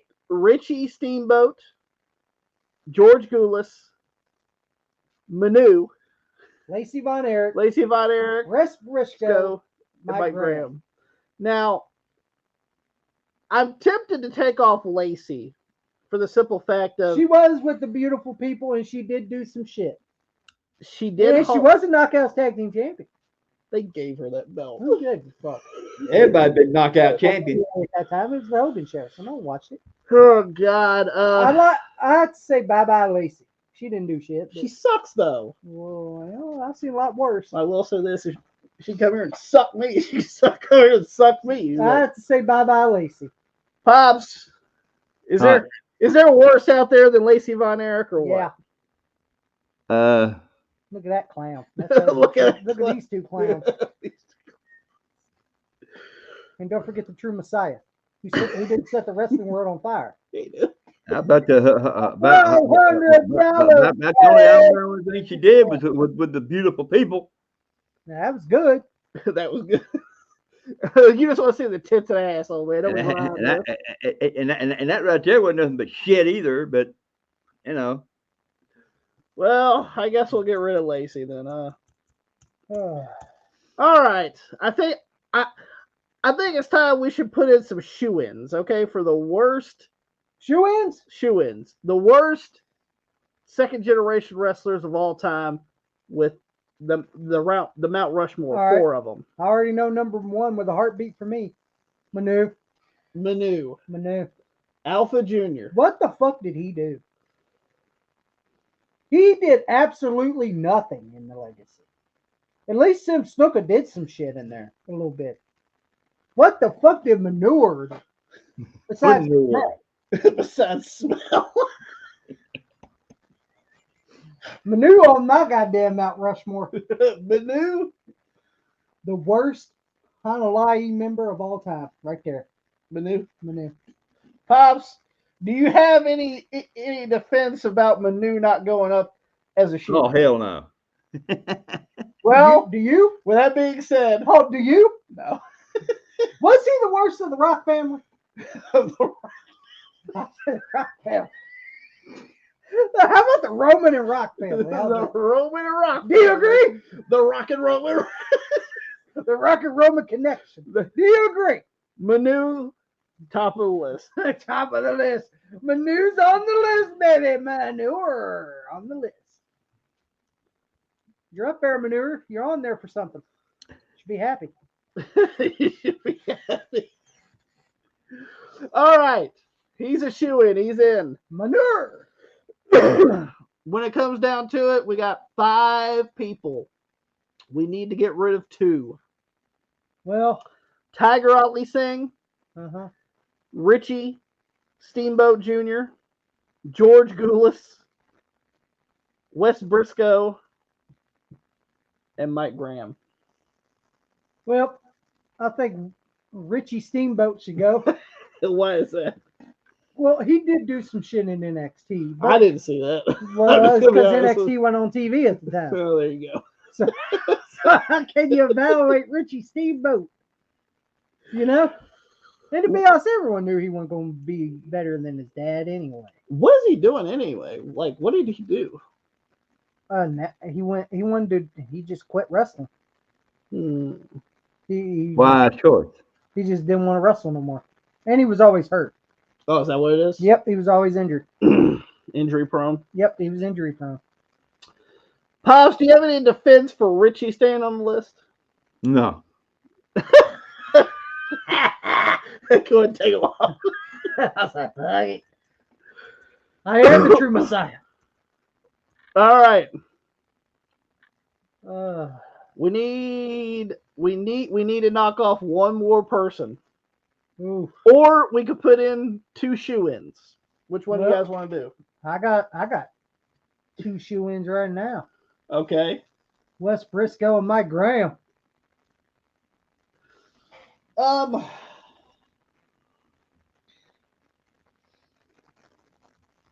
Wes Briscoe is Jerry's son. Yes. No, yeah, he's Gerald Briscoe. Yeah, Jerry. Yeah. Jerry, Gerald. Yeah. Same And person. and what the fuck did his claim to fame? Hulk Hogan. Remember that? Remember those horrible fucking matches he had teaming with Garrett Bishop? What a great team they were. Garrett Bishop should have been on this list, damn it. Yeah, I'm still thinking about it. Can we take fucking Mike Graham off and put Garrett in there? Can we take Mike Graham off here and put Garrett on Yeah, here? can we put Garrett Bishop on here? That motherfucker should have been on the list. Hey, let's take off Mike Graham. We already He made didn't- the list, pal. Well, fuck, Mike Graham don't deserve to be on anything. One of the worst of all time. It is blue fucking tights. Okay? Never drew a dime. His claim to fame, never drew a dime. No, we know you haven't, Mike. Never drew a dime. Never drew a dime either. Was lucky to be on the Attitude Era. Be lucky Remember he made us slow down that fucking idiot in the high poo pants. in the high poop pants. I just wouldn't put him on because I hate his guts. I want to put him on. I hate his guts.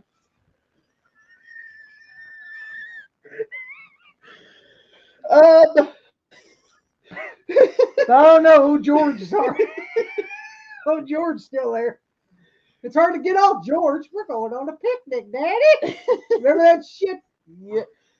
I'm tempted to take off George Goulas for I'm one tempted to reason. take on Mike Graham before George Goulas.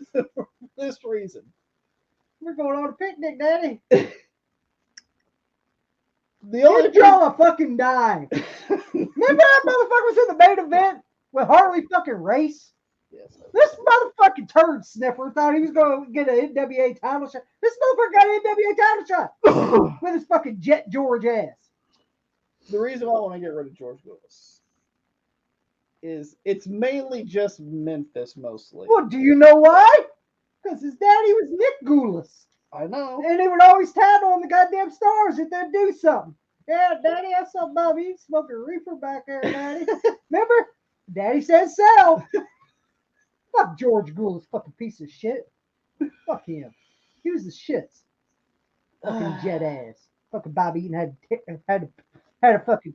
Remember when Bobby Eaton had a team with this motherfucker? I do With remember. his pencil fucking hair. Remember that shit? He drew on with him. Yeah, fucking pencil head motherfucker. Fuck you, George. Any last name George sucks. Any name with the first name George sucks. Fuck you, George. I'm not fucking not George of the Jungle. I like that show. So you want to knock off George Goulas? This motherfucker sucked.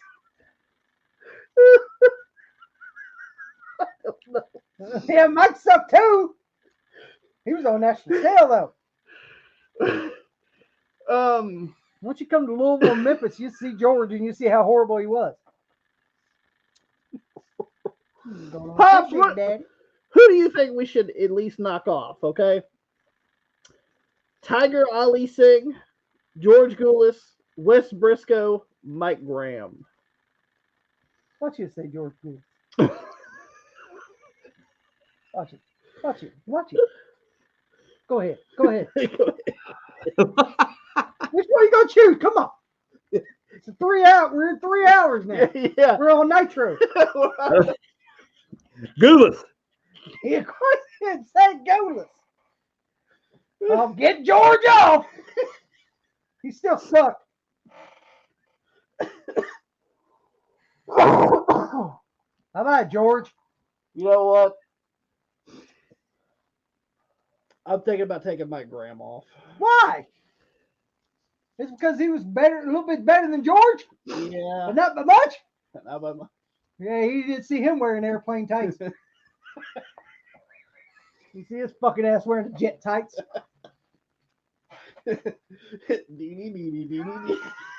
And by the way, he had a great Never Drew a Dime video. Yeah. So I think that's why I want Mike off the list. Because that was a great fucking video. Guys. Luger is somewhat. I love that. Like yeah. He that motherfucker talked about nobody drawing a dime. Motherfucker, you never draw a dime. That's what I'm saying. He fucking sucks. Which one sucked worse? It was George. He would always tattle on people. I don't remember Mike tattling on people. He could have the blue fucking tights. Walking out there in them shitty blue goddamn tights with the shit stains in them. Yeah, but he didn't tattle on nobody. No, but he did to his daddy. Oh, Eddie. Yeah, but he didn't tell his daddy what everyone was doing. I guess I'll take Mike off. If we take Mike off, that sets the whole. All right, the whole then thing. that's fine. Pops, what do you think? Should we keep going? All or right. take it That's it.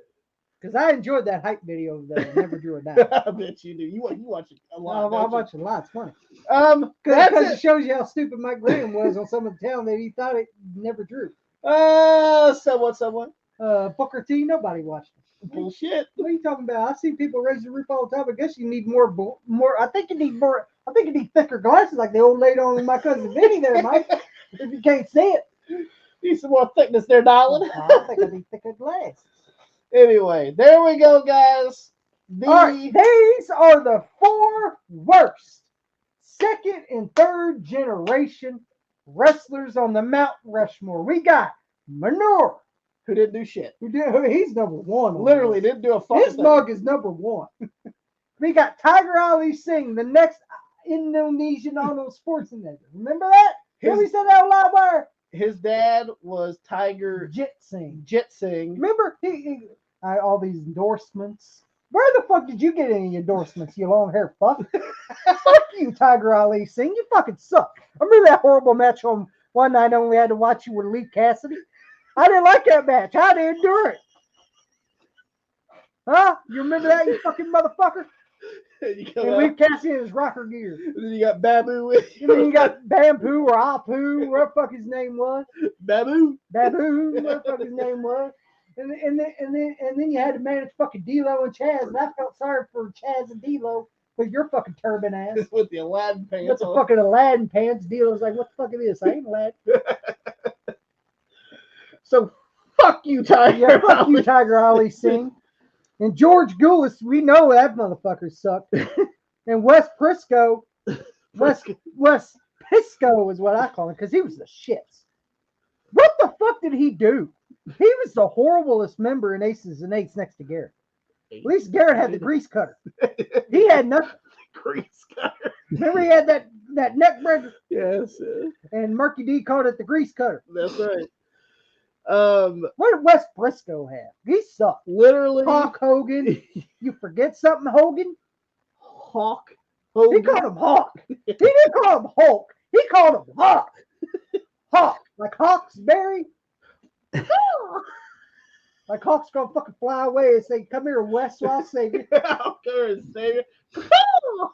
Come with me, Disco Seagull. Fuck you, Wes Briscoe. Guys, let us know in the comments down If below. you agree that these are the worst second and third generation wrestlers, or you disagree. Absolutely. And guys, we're at 3 hours. for Yeah, crying we're out about loud. out of time. We're out of time. We'll see you on the next Episode of the next WR episode of the WR podcast. Also, like us on Facebook, facebook.com. One last thing. Also, Oh, you want to say something? Before we shovel off here. yeah, before we shovel off, don't forget to go subscribe to a little bit of this, a little bit of that. The Bowler Leaders. The Bowler Wrestling Leaders. Podcast. TNQ Potter. TNQ partner, and also Good couponer. Dropkick SoCal. Dropkick SoCal, as well as Awesome 4K. Go Okay. check out this because he just released the Best of Pops Volume 6. You have got to check it out. Barely see it, but fuck it. Yes. Go check it out. My Also, camera sucks. I don't have a laptop. also, I broke it. Also, don't forget to go watch the Best of Tommy Volume 8, which is available on his channel Yes, right available now. Right. Available now. So go check that out. Hit that subscribe button to his channel as well. And guys, make sure you guys And don't forget to enter the 3,000 subscriber giveaway. that's right. We will link the video down below. Go to that video. If you want the GameCube, type in GameCube. If you want the PS2, type in PS2. If you want the N64, type in N64. And hit that fucking subscribe Yes. button. That's the only way you're going to get it. Guys, we're out of this fucking bitch. I want to go. I want to go. I'll talk to you guys later. See you later. Yeah.